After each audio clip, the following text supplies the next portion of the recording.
கர்த்தர் இணைத்ததை அதை பிசாசு பிரிப்பான். அதான் பிசாசுடைய வேலை. ஆனா இன்னொன்னு இருக்கு, கர்த்தர் பிரித்ததை மனுஷன் இணைக்காதிருப்பானாக அப்படின்னு அங்க கர்த்தர் பிரிச்சாரு. ஆதியாகமத்தில் 11ஆம் அதிகாரத்துக்குள்ள 1-11 7 காரியங்களை கர்த்தர் பிரிப்பார். இந்த 7மே பிரிஞ்சுதான் இருக்கணும், ஒன்னா சேர்ந்தா அழிவுதான். கர்த்தர் இருளையும் வெளிச்சத்தையும் வெவ்வேறாக பிரித்தார். பூமிக்கு கீழே இருக்கிற தண்ணீரையும் பூமிக்கு மேல் இருக்கிற தண்ணீரையும் பிரித்தார். 3வது, பூமியிலிருந்து தண்ணீரையும் வெட்டாந்தரையும் பிரித்தார். நான் சொல்ல புரியுதா? 4வது, தோட்டத்தை விட்டு மனுஷனை, ஜீவ விருட்சத்தை மனுஷனை பிரித்தார். ஆணையும் பெண்ணையும் தனித்தனியாக பிரித்தார். அப்புறம் 6வது, பாஷைகளை எல்லாத்தையும் என்ன பண்ணாரு? பிரித்தார். அதுக்கப்புறம் தீவுகளையும் எல்லாத்தையும் தனித்தனியாக பிரித்தார். மொத்தம் 7 பிரிவினை இருக்கும். இந்த 7ம் சேரக்கூடாது. இந்த 7ம் சேர்ந்துச்சு அழிவு வந்துடும். இப்போ யோசிச்சு பாருங்க, சூரியனும் சந்திரனும் தனித்தனியாக தான் இருக்கணும். 2 ஒன்னா சேர்ந்தா என்ன ஆகும்? ஆகாதா? கர்த்தர் அழிக்கும் போது அப்படி ஆகும்னு பைபிள் சொல்லும். எங்க? யோவேல் புஸ்தகத்தில் 2ஆம் அதிகாரத்தையும் 3ஆம் அதிகாரம் வாசிக்கும் போது கர்த்தருடைய நாள் எப்படி இருக்கும்னா, மப்பும் மந்தாரமாக இருக்கும், அது இருளும் இல்லை வெளிச்சமும் இல்லைன்னு இருக்கும். 2 ஒன்னா சேரும். அதே மாதிரி மேல இருக்க தண்ணி கீழே இருக்க தண்ணியும் ஒன்னா சேர்ந்தா என்ன ஆகும்? அதுவும் அழிவு. நோவா காலத்தில் என்ன ஆச்சு? மகா ஆழத்தின் ஊற்றுக்கண்கள் பிளந்தன, வானத்தின் மதகுகளும் திறவுண்டன. 2 ஒன்னா சேர்ந்துச்சு, அழிவு வந்துருச்சு. அப்புறம் லேண்டும் தண்ணியும், வெளியே சமுத்திரமும் லேண்டும் ஒன்னா சேர்ந்தா என்ன ஆகும்? தண்ணிலாம் பேரழிவு. அதான் சுனாமி. இதே மாதிரி இருக்கு. ஆணும் பெண்ணும் என்ன இருக்கணும்? ஆண் தனி பெண் தனி. நான் சொல்றது வந்து தனித்தனியா என்ன அர்த்தம்னா, நீங்க இப்படி புரிஞ்சுக்க கூடாது, ஓ கணவனும் மனைவியும் தனியா இருக்கும் போல அப்படின்ட்டு. அது இல்லை. எதையாவது புரிஞ்சுக்கிட்டு எதையாவது செஞ்சிடக்கூடாது. நம்ம எதையாவது ஒன்று சொல்றோம், அவங்க எதையாவது ஒன்று புரிஞ்சுக்கிறாங்க, அதை புரிஞ்சுக்கிட்டு அவங்க போய் ஏதோ ஒன்று செய்கிறாங்க, கடைசியில் பழி நம்ம மேலே விழுது. M.D ஜெகன் மெசேஜ் கேட்டு தான் அப்படி செஞ்சாங்கிறான். அதனால் நான் சொன்னது, ஆணும் பெண்ணுமாக பிரித்தார்னா, ஆணுன்னு ஒரு ஜெண்டர் இருக்கணும், பெண்ணுன்னு ஒரு, ஆண் ஆணோட இணையக்கூடாது, பெண் பெண்ணோட கூட இணையக்கூடாது. அது கர்த்தர் ஆணும் பெண்ணுமாக இணைத்தார், அப்படிதான் வச்சிருக்காரு. ஸோ இவன் என்ன பண்ண விரும்புறான்னா, ஆண் ஆணோட விரும்புறான், பெண் பெண்ணோட சேர விரும்புறான். அதுதான் பாவம். இது 4வது. அடுத்து பாருங்க, தீவுகளும் இதுவும் என்னவா இருக்கணும்? தனித்தனியா இருக்கணும். மனுஷன் எப்படியாவது இணைக்கணும்னு நினைக்கிறான், போட்டு எல்லாத்தையும். கோவிட் வந்தா பிரிச்சிடறான் தனித்தனியா. யாரும் எங்க ஊருக்கு வராதிங்க, தீவுக்காரங்க தீவு ஊர்ல இருங்க, லேண்டுக்கார லேண்ட்ல ஏறன்றான். அப்புறம் எதுவும் இல்லைன்னா ஒன்னா சேர்றான். இந்த மாதிரி கடைசியா நம்ம பார்க்க வர முடியுது மொழிகள். இந்த மொழியை ஒன்னாக்கணும்னு பிசாசு ட்ரை பண்ணிக்கிட்டே இருக்கு. கூடுமான வரைக்கும் அந்த ராஜாக்கள் ஆண்டவர் ஏற்படுத்துறாருல, அந்த ராஜாக்களை பிசாசு என்ன பண்ணுவானா, யூஸ் பண்ணி கர்த்தருக்கு விரோதமான காரியங்களை செய்ய வைப்பான். நான் சொல்லுங்க புரியுதா? இப்போ தாவீதை என்ன பண்றான்? ஜனங்களை என்ன சொல்றான்? அது பிசாசு சாத்தான் ஏவினான்னு இருக்கும். ஏன் அப்படின்னு பார்த்தீங்கன்னா, ஆண்டவர் ஆபிரகாம்கிட்ட சொல்லியிருக்கிறாரு, வானத்து நட்சத்திரங்களை எண்ண முடியுமானால் உன் சந்ததியை எண்ணு, உன் சந்ததி அவ்வண்ணமா இருக்கும், என்ன முடியாதுன்னாரு. இவன் தாவீதை வச்சு என்ன பண்றான்? என்ன வைக்கிறான். எப்பவுமே பிசாசு என்ன செய்வானா, கர்த்தர் உங்களை ஒரு காரியம் சொல்றாருன்னா அதுக்கு ஆப்போசிட்டா செய்ய சொல்லுவான். இவங்க ட்ரெஸ் போடாம மகிமையின் சரீரத்தில் இருந்தாங்க, இப்போ இவங்களுக்கு நிர்வாணி அப்படின்னு ட்ரெஸ் போட சொல்லிட்டான். உடனே இவங்க எல்லாம் போய் அத்தி மரத்தில் ஆடையை தைச்சு போட்டுக்கிட்டாங்க. ஆண்டவர் கேட்டார், உனக்கு நிர்வாணம் யார் சொன்னா அப்படின்னாரு.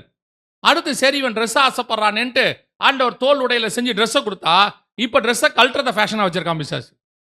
இப்போ நீங்க எல்லாம் ட்ரெஸ்ஸை கழட்டுங்கிறான். ஏதோ ஒண்ணுமே ஆண்டவர் சொல்றாரோ அதுக்கு ஆப்போசிட்டா செய்ய சொல்றது யாருடைய வேலை? பிசாசுடைய வேலை. இப்போ பாருங்க, மொழியை ஒன்றாக்கணும். எல்லா நாள் உலகம் முழுக்க ஒரே மொழியா இருக்கணும்ன்றது தான் சர்வாதிகாரியோட ஆட்சி. கிரேக்க சாம்ராஜ்யம் வரும்போது அலெக்சாண்டர் உலகம் முழுக்க என்ன கொண்டாந்தாரு? கிரேக்க மொழியை கொண்டாந்தாரு. அப்புறம் ஆங்கிலேய சாம்ராஜ்யம் வரும்போது உலகம் முழுக்க என்ன கொண்டாந்தாங்க? ஆங்கிலேய சாம்ராஜ்யத்தோட மொழி, ஆங்கில மொழியை கொண்டாந்தாங்க. ஆங்கில மொழிலாம் இப்போதான் ஒரு 300-400 வருஷத்துக்கு முன்னாடி வந்தது. அதுக்கு முன்னாடி அந்த மொழியே இல்லை எங்கேயும். அது பிசாசுடைய தன்மை. உலகம் முழுக்க ஒரே மொழி, அதே மாதிரி இந்தியா முழுக்க ஒரே மொழி, அதெல்லாம் இல்லை. கர்த்தர் பிரிச்சது தான். அதை சேர்க்கறது அகைன்ஸ்ட் காட். இப்போ என்ன நடந்துச்சு? எல்லாத்தையும் ஒன்னா சேர்க்கணும்னு சொல்லி கடைசி காலத்தில் என்ன நடக்கணும்? அந்த பாபிலோனிய ஆவி ஸ்பிரிட் வேலை செய்யும். அது என்ன பண்ணும்? உலகம் முழுக்க ஒரு மொழி கொண்டு வரும். ட்ரை பண்ணி எப்படியாவது கொண்டு வருவான். அந்த மொழி தான் டிஜிட்டல். இப்போ நீங்க சொல்லக்கூடிய டிஜிட்டலுங்கிறது. இப்போ உங்களுக்கு டிஜிட்டல் எப்படி இருக்கு? பயங்கர யூஸ்ஃபுல்லாக இருக்கு. இப்போ நீங்க என்ன சொல்வீங்க தெரியுமா? பிரதர், நாங்கள் செல்ஃபோனில் தமிழில் தான் ட்ரை பண்ணுறோம். தமிழில் தான் என்ன பண்ணுறீங்க? டைப் பண்ணுறீங்க. நாங்கள் இங்கிலீஷில் டைப் பண்ணுறோம். ஹிந்திக்காரங்க ஹிந்தியில் டைப் பண்ணுறாங்க. எப்படி மொழி ஒன்றா ஆகும் அப்படின்னு கேட்டிங்கன்னா, உங்களுக்கு தெரியுமா? நீங்கள் என்ன டைப் பண்ணாலும் கம்ப்யூட்டர் நம்பராக மட்டும்தான் எடுத்துக்கும். கம்ப்யூட்டருடைய லாங்குவேஜ்னு ஒன்று இருக்குது, மதர் போர்டுன்னு சொல்லுவாங்க. இப்போ நமக்கு வந்து மதர் டங்குன்னு ஒன்று இருக்குல்ல. மதர் டங்குன்னா தெரியுமா? என்னது? தாய்மொழி. அந்த மாதிரி கம்ப்யூட்டருக்கு ஒன்று இருக்கு, மதர் போர்டுன்பாங்க. அதுக்கு ஒரு லாங்குவேஜ் இருக்கு. அந்த லாங்குவேஜுக்கு பேர் என்ன தெரியுமா? பைனரிம்பாங்க. கேள்விப்பட்டிருக்கீங்களா? 2 தான் இருக்கும், 0 1 அப்படின்னு இருக்கும். எப்படி இங்கிலீஷ்க்கு 26 எழுத்து இருக்கு, தமிழுக்கு எத்தனை? முடிஞ்சு போச்சு, அவ்வளோதான். இங்கே தமிழ் படிக்காமல் ஒரு குரூப் இருக்கு, 247 இருக்கு. ஆயுத எழுத்து, உயிரெழுத்து, மெய்யெழுத்து, உயிர்மெய் எழுத்து.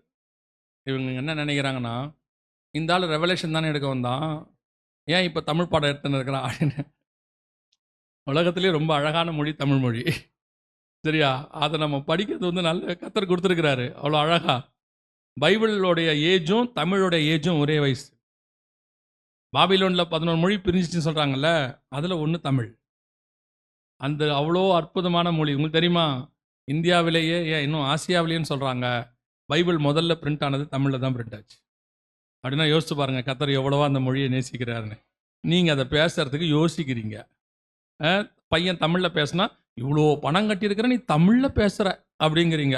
மம்மின்னு கூப்பிடுங்கன்றீங்க. மம்மினா என்ன அர்த்தம் தெரியுமா? பாடம் பண்ணப்பட்ட போனோம்னு அர்த்தம்.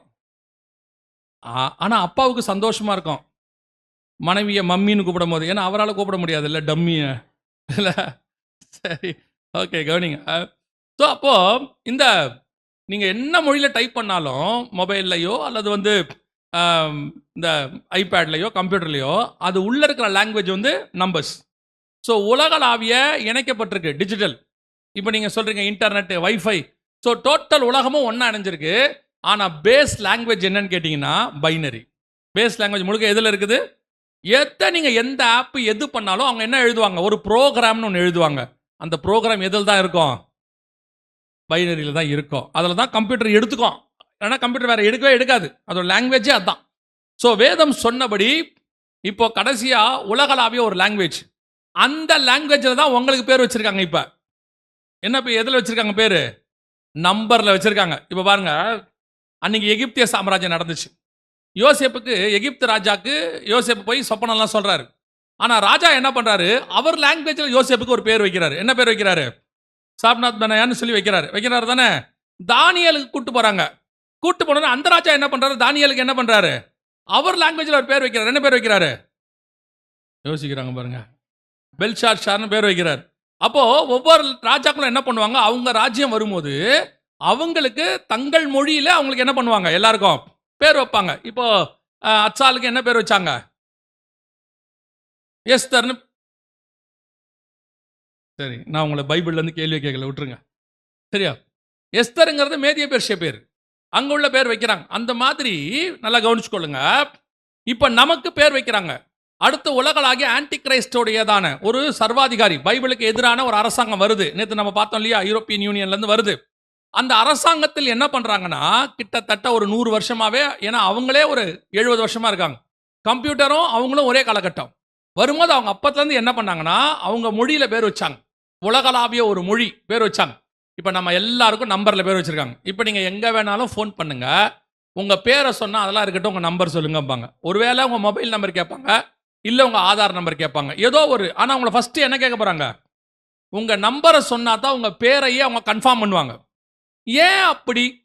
எங்கே பண்ணாலும் ஏன் உங்களை நம்பர் கேட்குறாங்க? நமக்கு அது இப்போ பழக்கமாயிருச்சு. 20 வருஷமா நம்பரை சொல்லி சொல்லி சொல்லி சொல்லி நமக்கு இப்போ நம்ம நம்பர் அவ்வளோதான். நம்ம பேர் என்ன வேணாலும் இருக்கட்டும், அந்த பேருக்கு மரியாதை கிடையாது. நீங்கள் வேணால் என்ன செய்யலான்னா, உங்கள் பேரை கூட மாற்றிக்கலாம். இப்போ உங்கள் ஆதார் அட்டை இருக்குல்ல, உங்கள் ஆதார் அட்டையில் போய் நீங்கள் எதை வேணாலும் மாற்றலாம், தெரியுமா? எதை வேணாலும் மாற்றலாம். உங்கள் அட்ரஸ் மாற்றலாம், உங்கள் பேர் மாற்றலாம், உங்கள் ஃபோட்டோவை அப்டேட் பண்ணலாம், என்ன வேணாலும் செய்யலாம். ஒன்று மட்டும் செய்ய முடியாது. என்ன பண்ண முடியாது? உங்களுக்கு கொடுத்த நம்பரை மாற்ற முடியாது, அவ்வளோதான். நீங்கள் வேணால் போய் கேட்டு பாருங்கள், எனக்கு கூட்டுத்தொகை இந்த ஆதாரை கூட்டி பார்த்தா 7 வருது, எனக்கு அது ஒத்து வராது, எங்கள் வீட்டுக்கு நம்பர் 6 தான், 6 வரா மாதிரி ஒரு நம்பரை கொடுங்க அப்படின்னா வெளியே போன்றுவான். ஆர்டிஓவில் போய் கேட்டால் கொடுக்குறாங்களா இல்லையா? ஃபேன்சி நம்பர்னு கொடுக்குறான்ல. நீங்கள் ஏன் ஆதாரில் ஒரு ஃபேன்சி நம்பர் கேட்கக்கூடாது? முதல்ல 999, பின்னாடி 888, நடுவில் ஒரு 666 வர மாதிரி கொடுங்கன்னு கேட்டு பாருங்களேன். கொடுப்பான்னு நினைக்கிறீங்க? கொடுக்க மாட்டாங்க. ஏன்னா அவங்க உங்களுக்கு பேர் வைக்கிறாங்க. அவங்க என்ன பண்ணுறாங்க? உங்களுக்கு பேர் வைக்கிறாங்க. இப்போ உங்கள் பேர் உலகளாவிய பேராக மாறிடுச்சு. உங்கள் பேரை மாற்ற முடியாது. அந்த பேர் தான் உங்கள் நம்பர். நீங்க பிறக்கும் போது ரிஜிஸ்டர் பண்ண சொல்றாங்க, பண்றாங்க தானே, போய் ரிஜிஸ்டர் பண்ணுன்றாங்க, அப்பவே நம்பர் கொடுத்துட்றாங்க.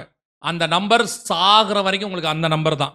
நடுவில் நீங்க எந்த சேஞ்சும் பண்ண முடியாது, எங்க போயும் சேஞ்ச் பண்ண முடியாது. எனக்கு இந்த நம்பர் வேணாம், வேற நம்பர் கொடுங்கன்னு கேட்கவே முடியாது. யூ ஆர் ரிஜிஸ்டர்ட், அவ்வளவுதான்.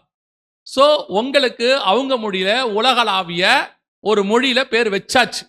கடைசி சாம்ராஜ்யத்துக்கு உங்களை ரெடி பண்ணிட்டாங்க. இப்போ வாசிங்க, இது இப்ப நடக்கிற சம்பவம் இல்ல, இதுக்கு முன்னாடி ஒரு தடவை நடந்திருக்குது. வாசிங்க, லூக்கா எழுதின சுவிசேஷம் 2ஆம் அதிகாரம் 1ஆம் வசனம் வாசி.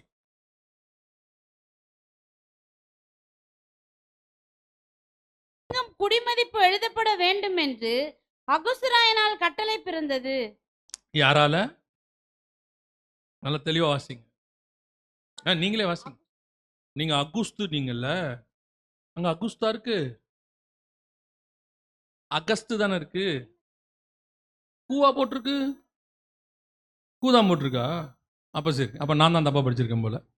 அகஸ்து சீசருக்கு ஏன் அகுஸ்துன்னு போட்டிருக்கு அதுல? சரி, ஓகே, திருப்பி வாசிங்கம்மா. அந்நாட்களில் உலகமெங்கும் குடிமதிப்பு எழுதப்பட வேண்டும் என்று. அன்னைக்கு உலகம்னா என்ன தெரியுமா? இந்த வசனம் எழுதும் போது உலகம்னா அமெரிக்காவும் கிடையாது, நார்த் அமெரிக்கா சவுத் அமெரிக்கா ரெண்டும் கிடையாது, கண்டுபிடிக்கல. 1500களில் தான், கரெக்டானு சொன்னால் 1530களில் 40களில் தான் என்ன பண்ணாங்கன்னு கேட்டிங்க. என்னாச்சு, இடம் பத்தலையா? ஒரு நிமிஷம் அப்படியே இருங்க, யாரும் திரும்ப வேண்டாம், அப்படியே ஒரு முன்னாடி வாங்க பார்ப்போம், கொஞ்சம் சீக்கிரம் வாங்களேன். இருந்த இடத்தில் அசையப்படாது.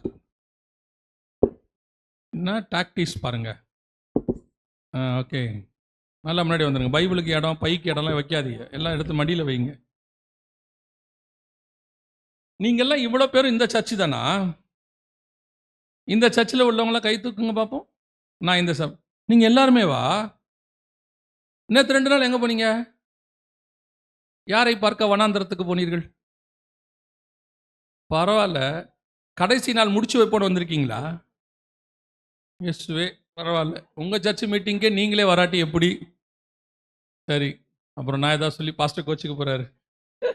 என் மக்களை நானே திட்டுறதில்லை, நீ எப்படி கேட்ப அப்படின்ட்டாங்கன்னா கஷ்டம். உங்களுக்காக தான் மீட்டிங் வைக்கிறாங்க, நீங்கள் தானே வரணும். ஆமால, சரி பார்ப்போம், பார்த்துக்குங்க. அப்புறம் வரும்போது லேட்டாக வர போறிய. சரி, வாசிங்க பார்ப்போம். 2:1. இந்த சகோதரர்கள் சைட்லேயும் கொஞ்சம் முன்னாடி வந்துடுங்களேன். இப்போவே அந்த டைட் ஃபுல்லாகிடுச்சு. சகோதரிகள் வந்தால் கொஞ்சம் பின்னாடி அந்த பக்கம் உட்காந்துப்பாங்க, இடம் இல்லை அங்கே. ஓகே, அந்த இடத்த அவங்க ஃபில் பண்ணிப்பாங்க வந்தாங்கன்னா. Good, thank you so much. வாசிங்க சிஸ்டர், வாசிங்க பார்ப்போம். அந்நாட்களில் நீங்க அவங்ககிட்ட கொடுங்க. அந்த அம்மா அப்புறம் போகும்போது என்னை கோச்சிக்கிட்டாங்கன்னா என்ன ஆகிறது? வாசிங்க சிஸ்டர், நீங்களே வாசிங்க.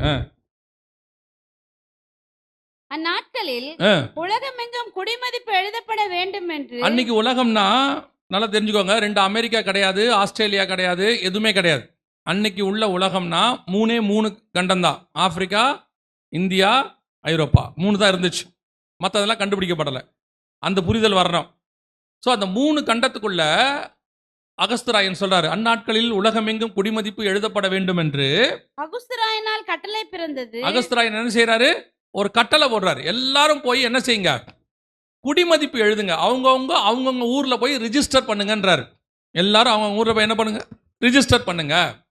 அப்பதான் யோசேப்பு என்ன பண்றாரு, நாம இதை இந்த ஆங்கிள் மட்டும் விட்டுட்டோம். இதுல யோசேப்பு மரியாதை கூட்டிட்டு இயேசு கிறிஸ்துவ பெத்லகேமுக்கு போனாரு, சத்திரத்தில் இடம் கிடைக்கல, இதோட விட்டுட்டோமே ஒழிய எதனால் அப்படி நடந்துச்சுன்னு பார்த்தீங்கன்னா, எல்லாரையும் நல்லா கவனிங்க, மக்கள் தொகை கணக்கெடுப்பு இல்லை. மக்கள் தொகை கணக்கெடுப்பு எடுக்கும் போதே தப்பா போயிடும். நான் சொல்ல புரியுதா? மக்கள் தொகை இன்னைக்கு எடுக்கிறாங்கன்னு வச்சுக்கோங்க, இன்னைக்கு எடுத்துட்டு போகும்போதே அந்த ஊர்ல 10 குழந்தை பிறந்துரும், 4 பேர் செத்து போயிடுவான். ஸோ கரெக்டான கணக்கு நமக்கு வரவே வராது மக்கள் தொகையில். அதனால தான் என்ன பண்ணுவாங்கன்னா, மக்கள் தொகை கணக்கெடுப்புல ஆஸ்பர்னு ஒரு டேட் போடுவாங்க, இந்த தேதியின் படி அப்படின்னு போடுவாங்களே ஒழிய நமக்கு அந்த தேதியின் படி தான் இருக்கும். இன்னைக்கு என்ன இருக்குன்னு தெரியாது. ஆனால் இது அதல்ல.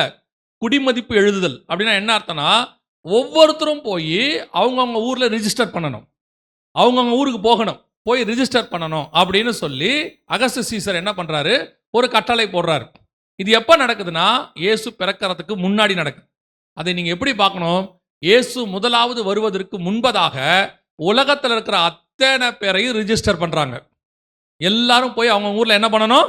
ரிஜிஸ்டர் பண்ணணும்னு சொல்றாங்க. இப்ப அதே மாதிரி ஒரு சம்பவம் திருப்பி இப்ப நடக்குது. உலகம் முழுக்க எல்லா ஜனங்களையும் ரிஜிஸ்டர் பண்றாங்க. இப்ப நம்ம ஆதார் வாங்குறதுக்கு என்ன பண்ணோம்? குடும்பமா போய் எடுத்தோம். ஞாபகம் இருக்குதா? எல்லாரும் ஃபேமிலியா போய் எடுத்தோம். அதைத்தான் யோசேப்பு செஞ்சார். இன்னைக்கு ஃபேமிலியா கூட்டிட்டு போய் ரிஜிஸ்டர் பண்றாரு. அதே மாதிரி தான் நாம இன்னைக்கு ஆதாருக்கு எடுத்தோம். முதலாவது முறை குடிமதிப்பு எழுதி முடிக்கும் பொழுது இயேசு பிறந்தார். இரண்டாவது முறை குடிமதிப்பு எழுதி முடிக்கும் போது இயேசு வரப்போகிறார். அல்லேலூயா. ஸோ இப்போ அதுக்கான வேலை நடக்குது. அதான் சாலமோன் சொல்றாரு, முன்பு எது நடந்ததோ அதை தான் இப்பவும் நடக்கும். எதுவும் ஒன்றும் புதுசாக நடக்க போறதே இல்லை. ஸோ குடிமதிப்பு இப்போ நம்ம எழுதுறது எல்லாமே அத்தனை பெரியும் வேர்ல்டு வைடு உலகளாவிய ரிஜிஸ்டர் பண்ணியாச்சு. நம்பர் கொடுத்துக்கிட்டே இருக்காங்க. பெரிய அமெரிக்காவிலிருந்து சின்ன தீவு இங்கே இலங்கை வரைக்கும் எல்லா நாடுகளுக்கும் ஜனங்களை நம்பருக்குள் கொண்டு வராங்க. இப்போ நம்பருக்குள் இல்லாத நாடுகளையும் நம்பருக்குள்ள கொண்டு வராங்க. 1-2 இருந்துச்சுன்னா எல்லாத்துக்கும் எங்கே போனீங்கனாலும் கார்டு தான். எந்த இடத்துக்கு போனாலும் கார்டு. ஸோ வேதம் சொன்னபடியே நம்ம அத்தனை பேருக்கும் முத்திரை, நாமம், இலக்கம் 3 கொடுத்தாச்சு. 2வது பாயிண்ட், இந்த இலக்கத்தை 18வது வசனம் வாசிங்க. 13, 18 வாசிங்க. வெளிப்படுத்தல். இதிலே ஞானம் விளங்கும். அந்த மிருகத்தின் லக்கத்தை புத்தியுடையவன் கணக்கு பார்க்க கடவன். அது மனுஷனுடைய லக்கமா இருக்கிறது. அதனுடைய லக்கம் 666. இந்த நம்பருக்கு பின்னாடி என்ன இருக்கும்? 666 இருக்கும். இந்த 666 கணக்கு பார்த்தா தான் தெரியும். கணக்கு பார்க்காட்டி தெரியாதுன்னு பைபிள் சொல்லுது. புத்தியுடையவன் கணக்கு பார்க்க கடவன். அது எதுவா இருக்கும்? அந்த நாமத்தின் லக்கத்தை, அந்த பேருக்கு வரக்கூடியதான நம்பரைன்னு அப்படி இருக்கு. அப்படிதானே இருக்குது. இதிலே ஞானம் விளங்கும். புத்தியுடையவன் அந்த மிருகத்தின் கணக்கு பார்க்க கடவன். திருப்பி அந்த வசனத்தை வாசிங்க. 18. இதிலே ஞானம் விளங்கும் அந்த மிருகத்தின் லக்கத்தை புத்தியுடையவன் கணக்கு பார்க்க கடவன். அது மனுஷனுடைய லக்கமா இருக்கிறது. அந்த அரசாங்கத்தினுடைய நம்பர், மிருகத்தின் லக்கத்தை, அந்த அரசாங்கம் கொடுக்கிற நம்பரை கணக்கு பார்க்க கடவன். அது மனுஷருடைய இலக்கமா இருக்கிறது. அதனுடைய இலக்கம் 666. இப்ப நம்பர் கொடுத்தாச்சு. நம்ம எல்லாருக்கும் நம்பர் கொடுத்தாச்சு. அப்ப இந்த நம்பரை நம்ம கணக்கு பார்க்கணும். கணக்கு பார்த்தா 666 வரும். இதுல நீங்க நல்லா கவனிச்சு பார்த்தீங்கன்னா ஆல்ரெடி நம்மள 666 கொண்டாந்து ரொம்ப நாள் ஆச்சு. கிட்டத்தட்ட என் கணக்குக்கு 40-50 வருஷம் ஆயிடுச்சு. எப்படி சொல்றீங்க அப்படின்னா, இப்போ நீங்க இங்க ஸ்மார்ட் போன் யூஸ் பண்ணாதவங்க யாராவது இருக்கிறீங்களா? டச் ஸ்கிரீன் போன் யூஸ் பண்ணாதவங்க யாராவது இருக்கீங்களா? ஒரே ஒருத்தர் இருக்கிறாங்க. பட்டன் போனா 2 பேர் இருக்காங்க. அவங்க ஒரு நம்பிக்கையில் இருக்காங்க. எல்லாம் மாட்ட போறீங்க, நாங்கள் மட்டும் என்ன செய்ய போறோம்? தப்பிக்க போறோம் அப்படின்னு சொல்லி. சரி, ஓகே. இப்போ ஸ்மார்ட் போன் யூஸ் பண்ற எல்லாரும் இருக்கோம் இல்லையா? ஆனா இப்போ நீங்கள் இதுக்கு போகிறீங்க, ரேஷன் கடைக்கு போகிறீங்க, ரேஷன் வாங்குவீங்க தானே? வாங்குவீங்களா? கைரேகை வைப்பீங்க தானே? அப்புறம் என்ன, அதெல்லாம் தப்பிக்க முடியாதுன்னு வச்சுக்கோங்களேன். நானும் பயந்துட்டேன், 2 பேர் தப்பிச்சிருவாங்க போல அப்படின்னு. ஏன்னா இயேசு சொல்கிறார், ஒருவரும் தப்பி போகாத காலம் ஒன்று வருகிறதுன்னு சொல்கிறார் இல்லையா? ஸோ அப்போ நல்லா கவனிச்சிங்கன்னா, எங்கே போனாலும் சிஸ்டம், கம்ப்யூட்டர், எங்கே போனாலும் கம்ப்யூட்டர், கம்ப்யூட்டரைஸ்ட் அப்படின்னு நம்ம சொல்லிட்டோம். உலகம் முழுக்க கம்ப்யூட்டரில் இணைக்கப்பட்டிருக்கு. இந்த கம்ப்யூட்டருடைய தலையெழுத்துன்னு ஒன்று சொல்லுவாங்க. அதுதான் அதில் இருக்கும். எங்கே போனாலும் அதான் இருக்கும். எல்லாத்துக்கும் ஒரு ஆப் இருக்கும், ஒரு வெப்சைட் இருக்கும். அந்த வெப்சைட் இல்லாமல் எதுவுமே இல்லை. வெப்சைட் அப்படின்னா, வெப்னா சிலந்தி வலை அப்படின்னு சொல்லுவாங்க. அந்த வெப்சைட்னா சிலந்தி வலை, அல்லது அதில் இருக்கக்கூடியதான தளம், வலை தளம் அப்படின்னு நம்ம சொல்கிறோம் தமிழில். இன்டர்நெட், சர்வதேச வலை அப்படின்னு நம்ம சொல்கிறோம். எல்லாத்துக்கும் பாருங்கள் வலைன்னு ஒரு வார்த்தை இருக்குது. வலை போட்டிருக்கிறாங்க. பொதுவாக நம்ம யோசிச்சு பார்த்தீங்கன்னா, வலை யாருக்கு வீசுவோம்? எதை இறைய பிடிக்கணுமோ, மானுக்கோ மீனுக்கோ வலையை வீசுவோம், வீசி பிடிப்போம். அப்போ வலைக்குள்ள யார் இருப்பா? நம்ம எதை இறையா பிடிக்க விரும்பணும் அது எதில் இருக்கும்? வலைக்குள்ள இருக்கும். இப்போ நீங்கள் எல்லாம் எதில் இருக்கீங்க? வலைத்தளத்தில் தான் இருக்கீங்க, அப்படிதானே? அதை சந்தோஷமாக வேற சொல்லுவீங்க. இன்னும் நெட்டில் எப்பவும் பார்க்கலாம், எப்பவும் ஆன்லைனில் தான் இருப்பார் அவர். அதில் ஒரு பெருமை சந்தோஷம் இருக்குல்ல, இன்டர்நெட். அப்போ நம்ம எல்லாருமே 24 hours இப்போ எதில் வந்துட்டோம்? உங்களுடைய மொபைல் டேட்டா எப்பவும் ஆன்ல தானே இருக்குது, அப்படி தானே இருக்குது. அப்போ ஆட்டோமேட்டிக்காக நீங்கள் எதில் தான் இருக்கிறீங்க? ஆன்லைன் வலையில் தான் இருக்கீங்க. யாராவது ஃபோன் பேசுகிற நேரத்தை தவிர மற்ற நேரத்தில் மொபைல் டேட்டாவை ஆஃப் பண்ணி வச்சுருக்கோமா? நம்ம இல்லவே இல்லை. நம்ம அத்தனை பேரும் மொபைல் டேட்டா வச்சுருக்கிறோம். ஒரு சிலர் மொபைல் டேட்டா ஆஃப் பண்ணி வச்சுருப்பாங்க, அவங்க கொஞ்சம் சாதுரியமான ஆள்னு வச்சுக்கோங்க. ஆனாலும் ஃபோன் ஆனில் தானே இருக்குது. ஃபோன் ஆனில் தானே இருக்குது. அதில் நம்ம என்ன நினைக்கிறோம்? மொபைலில் நான் இல்லை, மொபைல் டேட்டாவில் இல்லை. ஆனால் இல்லை, ஆனால் உங்கள் ஃபோன் சேட்டலைட்டோட கனெக்டில் தான் இருக்குது. இல்லைன்னா உங்களுக்கு சர்வீஸே இருக்காது இல்லையா? அதாவது பார்த்தீங்கன்னா, நம்ம வானத்தில் நிறைய சேட்டலைட்ஸ் வச்சுருக்கிறோம். இந்த சேட்டலைட் எல்லாம் இருக்குது. இப்போ ஒரு உதாரணத்துக்கு சொல்கிறேன், நான் முதல்ல இதை முடிச்சிடறேன். இப்போ உங்களுடைய ஃபோன் நம்பருக்குள்ள, அதாவது உங்களுடைய நம்பர், ஆதார் நம்பருக்குள்ள இந்த மாதிரி நம்பர்லாம் இருக்குது கொடுப்பாங்க. இதில் எப்படி 666 இருக்குது அப்படின்னு பார்த்தீங்கன்னா, உங்கள் எல்லாருடையதான வலைத்தளத்துக்கும் தலையெழுத்து என்னன்னு கேட்டிங்கன்னா www. அது இல்லாமல் எதையுமே செய்ய முடியாது. ஒரு பீரியடில் நாங்கள் கம்ப்யூட்டர் வந்த புதுசில் www டைப் பண்ணணும். இப்போ அதெல்லாம் இல்லை, தானாகவே எடுத்துக்கோம். www அதுவே எடுத்துக்கோம். www என்ன முதல்லனா வேர்ல்டு வைட் வெப், அதான் ஷார்ட் ஃபார்ம். உலகளாவிய வலை. உலகம் முழுக்க என்ன செய்யப்பட்டிருக்கு? ஒரு வலை வீசப்பட்டிருக்கு. அந்த வலையோடையதான ஷார்ட் ஃபார்ம் தான் www. இந்த டபிள்யூடைய நம்பர் ஒவ்வொன்றுத்துக்கும் என்ன இருக்கும்? ஒரு நம்பர் இருக்குது. தமிழ்லையும் இருக்குது, இங்கிலீஷ்லையும் இருக்குது, எல்லாத்துக்கும் ஒரு நம்பர் இருக்குது. எண் கணிதம் அப்படிம்பாங்க. இந்த நம்பர் என்னன்னு சொல்லி போய் நீங்கள் பார்த்தீங்கன்னா அதுக்கு சால்டியன் மெத்தட்னு பேர் இங்கிலீஷில். என்னது பேர்? Chaldean method. சால்டியன்னா வேற ஒன்றும் இல்லை, பாபிலோனிய முறைன்னு அர்த்தம். ஏன்னா இங்கிலீஷில் பார்த்தீங்கன்னா பாபிலோனிய ராஜாவுக்கு பேர் நேபுகாத்நேச்சருக்கு சால்டியன் கிங்னு இருக்கும். பாபிலோனுங்கிற இன்னொரு வார்த்தை தான் சால்டியன். அந்த முறையில் டபிள்யூக்கு 6ன்னு இருக்கு. எங்கெங்க இருக்குது, எங்கே போய் படிக்கலாம் அப்படின்னா எங்கேயும் போவேனா. உங்கள் வீட்டில் டெய்லி கேலண்டர் இருக்கா? கிறிஸ்தவ கேலண்டர் இல்லை. கிறிஸ்தவ கேலண்டர் உங்களுக்கு பிரயோஜனப்படாத ஒரு கேலண்டர். ஆமாம் தானே? அதில் எந்த கவர்மெண்ட் ஆல்டையும் இருக்காது. நீங்கள் அதை திருப்ப போகிறதும் இல்லை. ஜனவரி மாதம் கொடுத்தோன்னா வாங்கி கொண்டு போய் மாட்டினீங்கன்னா அதை டிசம்பர் வரைக்கும் திருப்ப போகிறதில்ல. அது அப்படியே தான் தொங்க போகுது. கேட்டால் வாக்கு தம்பிய சரி ரைட் இருந்துட்டு போட்டோம். டெய்லி கேலண்டர் இருக்கா? இல்லை. அதையாவது கிழிக்கலாம். டெய்லி கிழிப்பீங்களா? அந்த கேலண்டருக்கு பின்னாடி பாருங்க, நிறைய இது இருக்கும். இந்துக்கள் பண்டிகை, கிறிஸ்தவர்கள் பண்டிகை, அரசாங்க விடுமுறை, அப்புறம் எல்லாம் ஹாரோஸ்கோப்பு எல்லாமே இருக்கும். அதில் போய் பாருங்க, எண் கணிதம்னு கீழே கடைசியாக ஒன்று இருக்கும், நம்பர்ஸ் போட்டிருக்கும். A to Z வரைக்கும் போட்டு அதுக்கு கீழே அதோட நம்பர்ஸும் போட்டிருப்பாங்க. ஏக்கு 1, பிக்கு 2, சிக்கு 3, டிக்கு 4, இக்கு 5, எஃப்க்கு 8, அப்புறம் யூவி டபிள்யூ இருக்கும். எல்லாத்துக்கும் பார்த்தீங்கன்னா 666ன்னு இருக்கும். ஒவ்வொன்றத்துக்கும் பார்த்தீங்கன்னா அதில் டபிள்யூக்கு 6 என்று இருக்கும். நீங்கள் போய் பார்த்தீங்கன்னா வீட்டில் போய் நைட் பாருங்கள், அதில் இருக்கும். அப்போ wwwனா என்ன? 666. அது ஆல்ரெடி நம்ம கண்ணுக்கு முன்னாடி இருக்கு. இது ஒரு வகை. இது இது ஒன்று தான். இந்த மாதிரி நிறையா இருக்குன்னு வச்சுக்கோங்களேன். அதில் ஒன்று இந்த நம்பரை கணக்கு பார்க்க கடவன். பைபிள் என்ன சொல்லுது? புத்தி உடையவன் கணக்கு பார்க்க கடவன். அப்போ கணக்கு பார்த்தீங்கன்னா இப்போ உங்களுக்கு கொடுக்கப்பட்ட நம்பர் சமீபத்தில் பார்த்தீங்கன்னா, நான் சொல்கிறது டாக்டர் மன்மோகன் சிங்கோடைய காலத்தில் எல்லாருக்கும் ஆதார் கொடுக்கும்போது 16 இலக்கமாக கொடுத்தாங்க. இப்படி 16 டிஜிட் கொடுத்தாங்க. ஆனால் அதுக்கப்புறம் அந்த கவர்மெண்ட்டில் என்ன பண்ணாங்கன்னா 14 டிஜிட் கொடுத்தாங்க எல்லாருக்கும். என்ன கொடுத்தாங்க? 14 டிஜிட். அப்போ 14 டிஜிட் கொடுக்கும்போதே நாங்கள் சொன்னோம், இது 14 இல்லை 16 கொடுக்குறது தான் கரெக்டு. ஏன்னா 16 கொடுத்தா தான் 666 வரும். இப்போ உங்கள் கையில் செல்ஃபோன் நம்பர் இருக்கா? எத்தனை டிஜிட் இருக்கு? நல்லா சவுண்டாக சொல்லுங்க. 14. எப்படின்னு யோசிக்கிறீங்களா? +9 ஒன்று இருக்கா முன்னாடி? அதை சேர்க்கணும்ல. அதை சேர்த்தா தானே வெளிநாட்டிலேருந்து கூப்பிட முடியும். உலகளாவிய தொடர்பு கொள்ளனா +91 அது டிஃபால்ட்டாக வேணும். ப்ளஸ்னா என்ன? 00ன்னு அர்த்தம். 0091 உங்களோட 10 டிஜிட். மொத்தம் எவ்வளோ ஆச்சு? 14 டிஜிட் ஆச்சு. இதே மாதிரி தான் ஆதார்லையும் 14 டிஜிட். இப்போ உங்கள் கையில் இருக்கிற ஆதார்லாம் 14 இருக்கும் பழசில். ஆனால் அதுக்கப்புறம் என்ன பண்ணாங்கன்னு கேட்டிங்கன்னா அதை 16 இலக்கமாக மாற்றினாங்க. இப்போ வர புது ஆதார்லாம் பாருங்கள், விஐடின்னு ஒன்று கீழே இருக்கும்.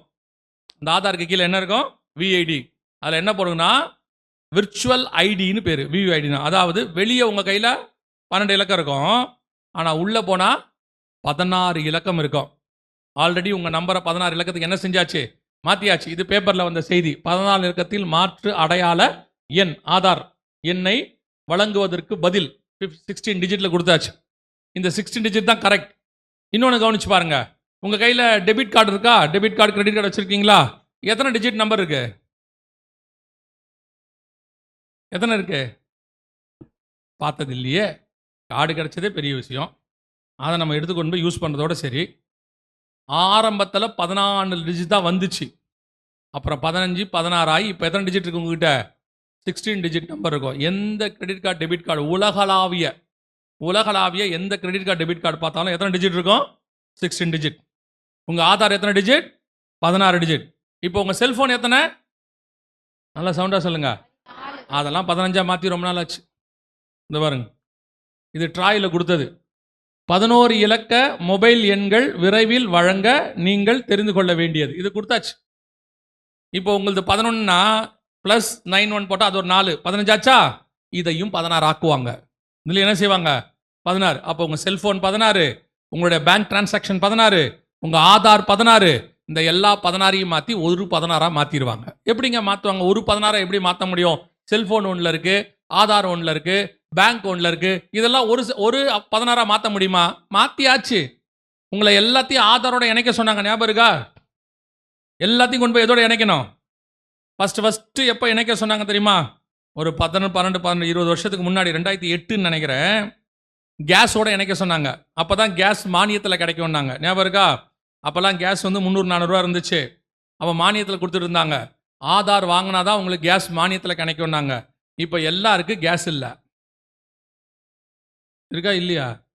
கேஸே கிடையாது. இப்போது எல்லாம் லேட்டாக கிடைக்குதா? 30 நாள், ஒரு மாதம், 2 மாதம் ஆகுது. இப்போ கவனிச்சு பாருங்க, அந்த கேஸ் வாங்கிறதுக்கு நீங்கள் போய் மானியம் வாங்கிறதுக்கு என்ன பண்ணணும்? ஆதார் இணைக்கணும்னு சொல்லி ஒரு ஒரு ஒரு ட்ராப் வச்சாங்க. இப்போ நம்ம போய் என்ன பண்ணோம்? கேஸை வாங்கிறதுக்கு உள்ளே போனோம். அப்போ என்ன சொன்னாங்கன்னா, அடுத்து மானியத்தை கையில் கொடுக்க மாட்டேன்னாங்க. சொன்னாங்களா? ஞாபகம் இருக்குதா? எதில் போடுவேன்னாங்க? எல்லாருக்கும் அக்கௌண்ட்டில் போடுவேன்னாங்க. இப்போ அக்கௌண்ட் எல்லாரும் ஓப்பன் பண்ண சொன்னாங்க. அத்தனை பேர் என்ன ஓப்பன் பண்ணணும்? அக்கௌண்ட் ஓப்பன் பண்ணணும். அக்கௌண்ட் ஓப்பன் பண்ணுறதுக்கு என்ன கேட்டாங்க? ஆதார் கேட்டாங்க. இப்போ ஆதார் கீழே என்ன வந்துருச்சு? கேஸும் வந்துருச்சு, அக்கௌண்ட்டும் வந்துருச்சு. இப்போ இப்படியே தான் நீங்கள் அக்கௌண்ட் ஓப்பன் பண்ண போன உடனே அங்கே எல்லாருக்கிட்டையும் ஒரு செல்ஃபோன் நம்பர் கேட்டாங்களா? ஏன்னா ஓடிபின்னு ஒன்று வரும். இப்போ ஆதார் கீழே என்ன வந்துருச்சு? Cellphone number. செல்ஃபோனும் வந்துருச்சு, பேங்க்கும் வந்துருச்சு, ஆதாரம் வந்துருச்சு. எல்லாத்தையும் இணைச்சாச்சு. எல்லாத்தையும் இணைச்சி 16 இலக்கமாக மாற்றியாச்சு. இப்போ நான் சொல்கிறது ஃபார் எக்ஸாம்பிள் இந்தியாவில் சொல்கிறேன். இதெல்லாம் வெளிநாட்டில் பண்ணி முடிச்சிட்டாங்க. இது உங்களுக்கு தெரியும், ஈஸியாக புரியுன்றதுக்காக நான் இந்தியா வச்சு சொல்லிடுறேன். இந்த மாதிரி எல்லாத்தையும் இணைச்சி உங்களுக்கு இனிமேட்டு ஒரு கார்டாக மாற்றுவாங்க. அது எப்படிங்க? இப்போ உங்கள் வேலட், உங்கள் பர்ஸில் பாருங்கள், மினிமம் ஒரு 3லேருந்து 5 கார்டு இருக்கும். எல்லார்ட்டையும் இருக்கு தானே? ஒரு பேங்க் கார்டு இருக்கும், ஒரு டிரைவிங் லைசன்ஸ் இருக்கும், ஒரு ஓட்டர் ஐடி இருக்கும், ஒரு ஆதார் அட்டை இருக்கும், ஒரு பேன் நம்பர் இருக்கும், இருக்கு தானே? ஒரு மினிமம் 5 அட்டை இருக்குதா? எல்லா அட்டையும் ஒரு அட்டையாக மாற்ற சொல்லிட்டாங்க. அத்தனை என்ன பண்ணாச்சு? அதுக்காக தான் ஃபஸ்ட்டு என்ன பண்ணாங்கன்னா, எல்லா அட்டையோடைய ஆதாரம் இணைக்க சொன்னாங்க. உங்கள் பேன் நம்பர் இணைக்க சொன்னாங்க, உங்கள் பேங்க்கு, உங்கள் டிரைவிங் லைசன்ஸ், எது வாங்கினாலும், பாஸ்போர்ட்டு, எது வாங்கினாலும் என்ன வேணும் உங்களுக்கு? ஆதார் நம்பர் இல்லாமல் செய்ய முடியாதுன்னு சொல்லி. ஸோ இப்போ ஒரு ஆதாருக்கு கீழே என்ன வந்துருச்சு? எல்லாத்தையும் இணைச்சாச்சு. இப்போ பார்த்தீங்கன்னா ஒரே நம்பர் இங்கே இருக்கு பாருங்க, ஒரே நம்பர். இது நம்ம இணைச்சது, இத்தனை கார்டையும் நம்ம இணைச்சது. வாக்காளர் பட்டியலுடன் ஆதார் இணைப்பு, அப்புறம் நீட் தேர்வுக்கு ஆதார் கட்டாயம், எல்லாத்தையும் இணைச்சாங்க. ஒன்றொன்னா இணைச்சு, இத்தனை அட்டையும் ஒன்றா இணைச்சு, இப்போ நம்ம எல்லாரையும் என்ன பண்ணியிருக்கிறாங்கன்னு கேட்டிங்கன்னா, ஒன் கார்டு சிஸ்டமில் கொண்டாந்தாச்சு. எப்போ? 2018-19 என்ன போட்டிருக்கு பாருங்க, ஒரு நாடு ஒரு கார்டு திட்டம். ஒரு நாடு ஒரு கார்டு அங்கே இருக்கு. அடுத்து என்ன போட்டிருக்கு பாருங்க, இப்போ இது வந்துச்சா? எல்லாத்தையும் ரெடி பண்ணிட்டாங்க. ஆதார், பாஸ்போர்ட், வங்கி கணக்கு, வாகன ஓட்டுநர் உரிமை உள்ளிட்டவைகளை ஒரே அடையாள அட்டையாக மாற்ற எல்லாமே முடிஞ்சிருச்சு. ஆனால் திடீர்னு கோவிட் உள்ள வந்துருச்சு 2019. இந்த ஒர்க் அப்படியே என்னவாயிருச்சு? ஸ்டாப் ஆயிடுச்சு. கோவிட் உள்ள வந்தோன்னா ஒர்க்கு ஸ்டாப் ஆயிடுச்சு. கோவிட்ல என்ன ஆச்சுன்னு கேட்டிங்கன்னா, கோடிக்கணக்கான உலகத்தில் என்ன ஆயிட்டாங்க? 2 கோடி பேர் செத்துட்டாங்க. எவன் செத்தான் எவன் இல்லைன்னு கணக்கு இப்போ நமக்கு தெரியாது. இப்போ தான் கணக்கு எடுத்துக்கிட்டு இருக்கிறாங்க. திருப்பி நம்ம எல்லாரையும் ஒரு அடையாள அட்டைகளை கொண்டு வருவாங்க. இப்போ திருப்பி இந்த சிஸ்டம் கொண்டு வரும்போது, நேற்று ஒரு வார் பார்த்தோம்ல, நேற்று ஞாபகம் இருக்கா? 3rd world war. அது இப்போ ஸ்டார்ட் ஆகும். ஸ்டார்ட் ஆகி அதுலேயும் கோடிக்கணக்கானவங்க செத்துருவாங்க. இப்போ என்ன பண்ணுவாங்கன்னு கேட்டிங்கன்னா, ஸோ இதுக்கப்புறம் இந்த அக்கௌண்ட் டீட்டெயில்ஸ் எல்லாத்தையும் திருப்பி கொலாப்ஸ் ஆயிரும். ஏன்னு கேட்டிங்கன்னா, கோவிட்ல எவ்வளோ பேர் இருக்காங்க, எவ்வளோ பேர் செத்தாங்கன்னு சைனாவில் நமக்கு சொல்லவே இல்லை. WHO ரிப்போர்ட் கொடுக்கவே இல்லை அவங்க. அது மட்டும் இல்லை, இப்போ நமக்கு போய் அரசாங்கத்தில் செத்தவங்க கணக்கு தான் இருக்கு. இப்போ கோவிட்ல பல நாடுகளில் வந்து கிராமங்களில் செத்தவங்களை தூக்கி போட்டு எரிச்சிட்டாங்க. அந்த அக்கௌண்ட்லாம் இல்லை, இப்போ எதுவுமே இல்லை. ஸோ திருப்பி பழையபடி என்ன செய்ய வேண்டியிருக்கு? நான் அதை எப்படி எடுத்துக்கிட்டேன்னா, கோவிட் என்பது ஒரு சோகமான சம்பவம். ஆனால் அதுக்கு நடுவில் ஒன்று நடந்துச்சு. வருகைக்கான ஒரு காலம் தாமதமாச்சு. எல்லாரையும் ஆண்டவர் உள்ளுக்குள்ளே கொண்டு வருவதற்கு தாமதிக்கிறார் என்று சிலர் எண்ணுகிறபடின்னு இருக்குல்ல. ஸோ சுவிசேஷம் திருப்பி சொல்றதுக்கு நான் நம்புகிறேன், கோவிடுக்கு பிறகு ஒரு பெரிய கூட்டம் ஆண்டவர் பக்கம் திரும்பி இருக்கிறது, வசனத்தின் பக்கம் திரும்பி இருக்கிறது. நான் விசுவாசிக்கிறேன். நிறைய பேர் ஆண்டவர்கிட்ட வந்திருக்கிறாங்க கோவிடுக்கு பிறகு. அதே மாதிரி இப்போ ஒரு வாரம் ஒன்று வரும். இதுக்கு பின்னாடியும் ஒரு பெரிய கூட்டம் ஆண்டவர்கிட்ட வரும். புரியுதா உங்களுக்கு? அதை ஒட்டியும் கர்த்தர் என்ன பண்ணுவார்? ஒரு பெரிய கூட்டத்தை ஆதாயம் பண்ணுவார். இப்போ இவங்க என்ன பண்ணுவாங்கன்னா, நான் சொல்றது உலகளாவிய என்ன பண்ணுவாங்கன்னா, திருப்பி எல்லாரையும் செட் பண்ணி ஒரு நம்பரை கொடுத்து கரெக்ட் பண்ணலாம் நினைக்கும் போது வாரம் வந்துடும். அப்போ உலகத்தில் இருக்கிற எல்லா நாட்டிலையும் யுத்தம் நடக்கும். இப்போ எப்படி கோவிட் வந்துச்சு, இப்போ திருப்பி ஒரு பேண்டமிக் ஆரம்பிக்க போதுன்றாங்க. ஹன்சா வைரஸோ என்னமோ சொல்றாங்க, அது வரப்போகுதுன்றாங்க. வருதா இல்லையான்னு தெரியாது, ஆனால் ஒரு வைரஸ் கண்டிப்பாக வரும்னு வச்சுக்கோங்களேன். ஸோ இது எல்லாம் நடக்கும் பொழுது திருப்பி ஒரு பெருமளவில் மக்கள் தொகை குறையும். திருப்பி என்ன பண்ணுவாங்க? திருப்பி ஒரு செட் பண்ணுவாங்க. அப்போ செட் பண்ணும்போது என்ன செய்வாங்கன்னு கேட்டிங்கன்னா, திருப்பி உங்களுக்கு அட்டை கொடுக்க மாட்டாங்க. என்ன கொடுக்க மாட்டாங்க? அட்டை கொடுக்க மாட்டாங்க. அட்டைக்கு பதிலாக வேறொன்று தருவாங்க. அதுக்கு பேர் தான் ஐடி 2020. இங்க இருக்கு பாருங்க, ஐடி 2020. இது உங்களுக்கு தருவாங்க.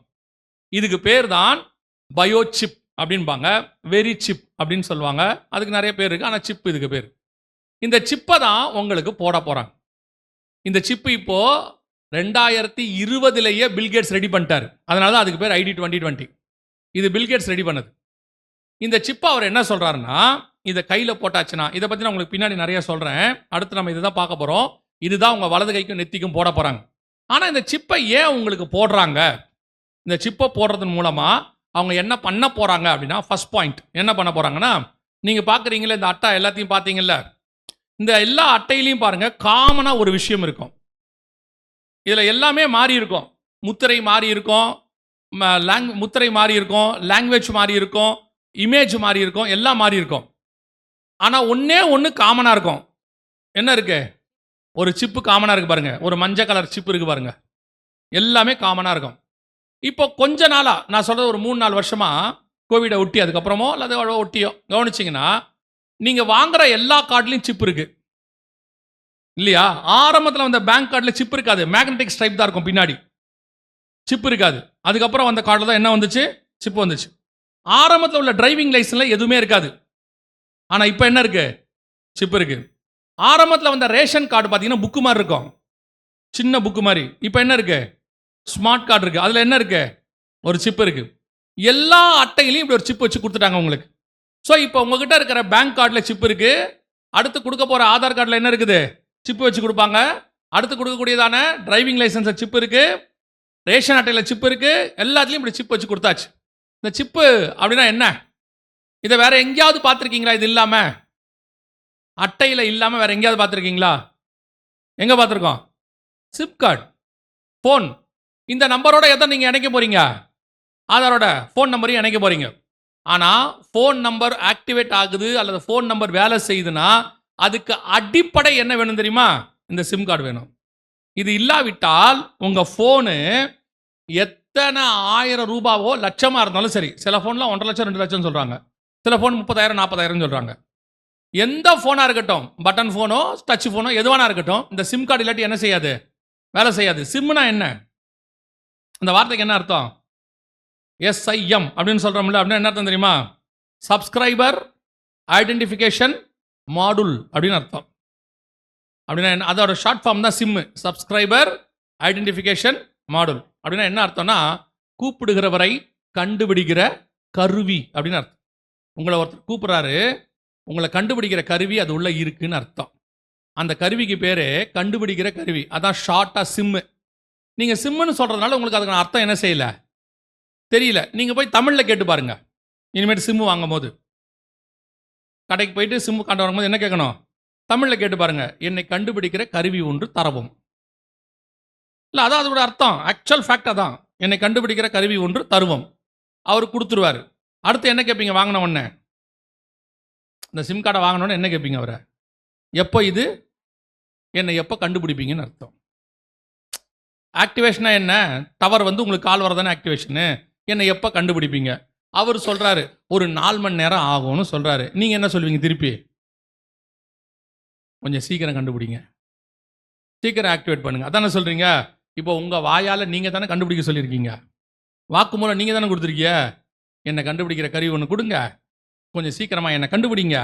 அது கண்டுபிடிக்க முடியலன்னா திருப்பி இன்னொரு ஃபோன்லேருந்து ஃபோன் பண்ணி என்னை நீங்கள் கண்டே பிடிக்கலையே, நானும் பார்த்துக்கிட்டே இருக்கிறேன், டவரே வரமாட்டேன். அப்புறம் ஒரு ஃபோன் வந்தவொடனே ஆமாங்க என்னை கண்டுபிடிச்சிட்டாங்க, ரொம்ப சந்தோஷம்.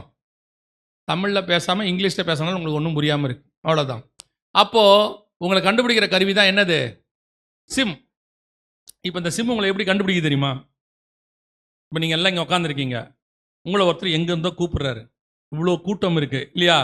எப்படி உங்கள் ஃபோனுக்கு கால் வருது? கரெக்டாக உங்கள் நம்பரை போட்ட உடனே இந்த ஒரு செல்ஃபோனை அசியூம் பண்ணிங்களேன், இந்த ஒரு ஃபோன் இருக்குது, உங்கள் கையில் ஒரு ஃபோன் இருக்குது, கூப்பிட்றவர்கிட்ட ஒரு ஃபோன் இருக்குது, அவரும் கூப்பிட்றாரு, இதுலேருந்து எந்த ஒயர் கனெக்ஷனும் போல தானே, எந்த தொடர்பும் இல்லை, போகலை. எப்படி இந்த கனெக்ஷன் உங்களுக்கு வருது? த்ரூ சேட்டலைட் வழியாக வருது இல்லையா? இவ்வளோ கும்பலுக்கு நடுவில் அது என்ன பண்ணுது? உங்களை ஈஸியாக கண்டுபிடிக்குது பாருங்க. எப்படி கண்டுபிடிக்குது பார்த்தீங்களா? அப்போது இதை கண்டுபிடிக்கிறதுக்கு உங்ககிட்ட இருக்கிற மிக முக்கியமான கருவி அது அந்த சிம் கார்டு. கவனிங்க, இது ஷாங்காயில் வெளியிட்டதான ஒரு வீடியோ. எப்படி உங்களை கண்டுபிடிக்கிறாங்கன்றது இதான் சேட்டலைட். நல்லா கவனிச்சுக்கொள்ளுங்க, இதான் சேட்டலைட்.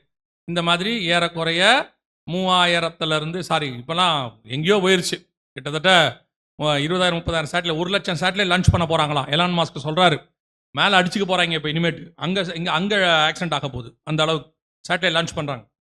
இப்போ நல்லா கவனிச்சிங்கன்னா இந்த மாதிரி மேலே சுற்றிக்கிட்டு இருக்கு. இது இப்போது ஒவ்வொரு சிட்டிக்கு மேலேயும் லான்ச் பண்ணியிருக்கிறாங்க. ஒரு சேட்டலைட்டுக்கு பேர் ஐயா அந்த ஸ்கைன்னு பேர். அப்படின்னா என்ன? வானத்தில் ஒரு கண் அப்படின்னு அர்த்தம். இஸ்ரேல் பண்ணியிருக்கு, இப்போ இந்தியா கூட பண்ணியிருக்கு, நிறைய நாடு பண்ணியிருக்காங்க ஐயா அந்த ஸ்கை அப்படிம்பாங்க. அதோட அர்த்தம் என்னென்னா, எந்த மழை அடித்தாலும் வெயில் அடித்தாலும் என்ன பண்ணாலும் எவ்வளோ கருமேகம் இருந்தாலும் சேட்டலைட் அதை ஊடுருவி உங்களை பார்க்கும். இப்போ சமீபத்தில் பாருங்கள், ஈரான் இஸ்ரேல் வார் நடக்குதுல்ல, அந்த ஈரானிய தலைவர்களை குறி வச்சு கரெக்டாக அடிக்கிறாங்களா பங்கருக்குள்ளே இருக்கிறவங்களெல்லாம். அதுக்கு ரீசன் என்ன தெரியுமா? சேட்டலைட். அந்த சேட்டலைட்லேருந்து அந்த இப்போ நம்ம வந்து சொல்கிறோம் நம்பரை கண்டுபிடிக்குதுன்னு, நம்பரில் அவருடைய பிளட் குரூப்பை வச்சு கண்டுபிடிக்கிறாங்க. அவங்களுடைய சொந்தக்காரங்க யாருடைய பிளட் குரூப் ஒன்று இவங்ககிட்ட இருக்கும், அந்த பிளட்ல குரூப்பில் இருக்கிறவர் எங்கே இருக்கிறாரு, அது எங்கெங்கெல்லாம் இருக்குது, அவருடைய பசங்க எல்லாம், அதில் அவர் எங்கே இருக்காருன்னு பர்டிகுலராக பார்த்து அடிக்கிறான் இஸ்ரேல்காரன். இப்போ அப்படி தான் அந்த ஈரானிய சுப்ரீம் லீடர்லாம் அடித்தாங்க. இப்போ நல்லா கவனிச்சுக்கொள்ளுங்க, இந்த கண்டுபிடிக்கிற அந்த சேட்டலைட் ஐயா அந்த ஸ்கைபாங்க, அது மேலே இருக்குது, இப்படி தான் உங்களை கண்டுபிடிக்கிறாங்க. இங்கே பாருங்கள், இந்த வந்து ரோட்டில் வந்து இந்த கார் நிற்கிது, அதோட நம்பர். இப்போது அந்த சிட்டிக்கு மேலே தான் அந்த சேட்டலைட் இருக்குது, சரியா? அந்த சிட்டிக்கு மேலே அந்த சேட்டலைட் இருக்குது. இப்போ பாருங்கள், இப்போ அந்த காரே தெரியாது உங்கள் கண்ணுக்கு, அப்படி தானே? இதே மாதிரி தான் நீங்கள் இன்னும் வீட்டுக்குள்ளே இருக்கிறீங்க. இப்போது அந்த சிட்டிக்குள்ளே இருக்கிற 360 டிகிரியில் யாரை வேணாலும் அது போய் பிக் பண்ணும். இது வந்து நமக்காக என்ன பண்ணுறாங்க, நமக்குன்னா அவங்க வெளியிட்ட வீடியோக்காக ஸ்லோவாக அவங்களுக்கு காட்டுறாங்க. இவ்வளவும் ஒரு செகண்டில் நடக்கும். இப்போ பாருங்கள், இப்போ அந்த அம்மா போகுது, அந்த அம்மாவை அவங்க என்ன கையில் சாப்பிட்றாங்கன்ற வரைக்கும் பார்க்க முடியும். இது வந்து ஒரு 3 வருஷம் 4 வருஷத்துக்கு முன்னாடி ஒரு டெக்னாலஜி. இப்போ இதை விட அட்வான்ஸ்டாக போயிடுச்சு. 6Gக்கு வந்துட்டோம், நம்ம 5G எல்லாம் முடிச்சு 6Gக்கு வரோம். இப்போ பாருங்கள், அந்த அந்த அந்த சிட்டிக்குள்ளே ஒரு ஒரு போட்டோ அல்லது ஷிப்போ ஒன்று போகுது, அதோட நம்பரை எப்படி அவங்க செக் பண்ணுறாங்க பாருங்கள். அந்த நம்பரை அவங்க எப்படி அழகாக ட்ரேஸ் பண்ணுறாங்க பாருங்கள்.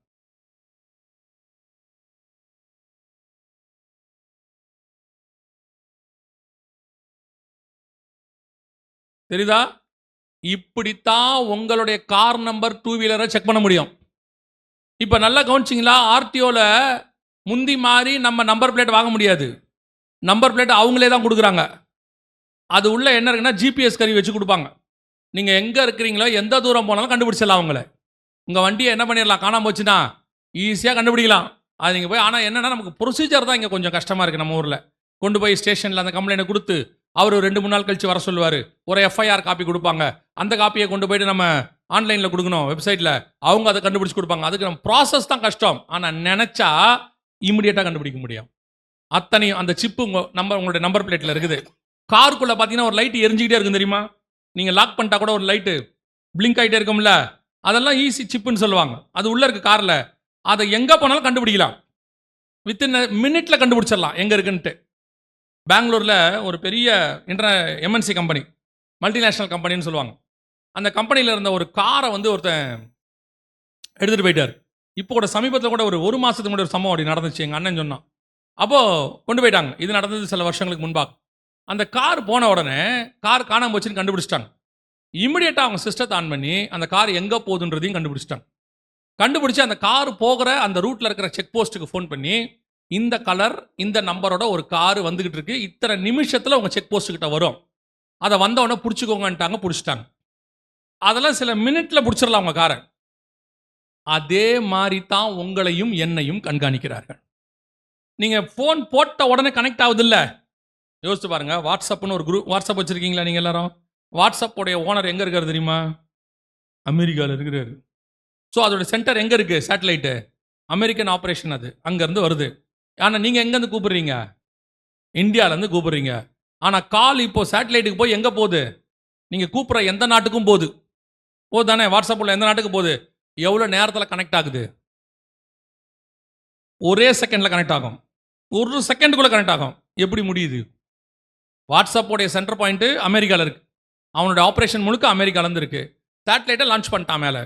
நீங்கள் கூப்பிடுறீங்க, அவனுக்கு கனெக்ட் ஆகுது. ஒரு செகண்ட். நீங்கள் என்ன நினைக்கிறீங்கன்னா, போட்ட உடனே கிடைக்குது, நெட்வொர்க் சூப்பராக இருக்குது, அப்படி தானே சொல்கிறீங்க? போட்ட உடனே என்ன செய்யுது? கிடைக்குது. போட்ட உடனே கிடைக்குதுங்க, நல்லா செம்மையாக இருக்குது நெட்டு அப்படிங்கிறீங்க. ஆக்சுவலாக என்னென்னா, அவ்வளோ சீக்கிரம் உங்களை கண்டுபிடிச்சிட்டாங்கன்னு அர்த்தம். நமக்கு இருக்கிறதுலே பெஸ்ட்டு பிஎஸ்என்எல் தான். எப்போ போட்டாலும் தொடர்பு எல்லைக்கு வெளியவே தான் இருக்கும். அது உங்களை கண்டே பிடிக்க முடியாது இல்லையா? நீங்கள் உங்களுக்கு பிஎஸ்என்எல் பிடிக்கல, ஆனால் நீங்கள் பாருங்கள், அந்திகிறிஸ்து வரும்போது பிஎஸ்என்எல் தான் பெஸ்ட்டாக இருக்கும். அவன் வந்து தடுமாற போகிறான்னா இந்தியாவில் தான் தடுமாற போகிறான். நான் எப்போ அடிக்கடி சொல்லுவேன், அந்திகிறிஸ்துன்னு ஒருத்தன் ஒரு நாட்டை பார்த்து பயப்படுறான்னா அது இந்தியாவாக தான் இருக்கும். அவன் நினச்சிப்பான், இவனுங்க என்ன பிடிக்காம இருந்தால் சரி. ஏன்னா இப்போ இவனுங்க எந்த நேரத்தில் எதை பண்ணுவானுங்கன்னு இந்தியாவில் நமக்கு தெரியாது. ஏன்னா நம்ம கடந்த ஒரு வாரமாக பார்த்துக்கிட்டே இருக்கோம், எது நடக்குதுன்னு நமக்கே தெரியல. கடைசியாக நம்ம ஒரு முடிவுக்கு வந்துட்டோம், என்ன வேணாலும் நடக்கலாம், எது வேணாலும் நடக்கலாம், நடந்தது நன்மைக்கு எதுவாய் நடக்கிறது அப்படின்னு போயிட வேண்டியது தான்.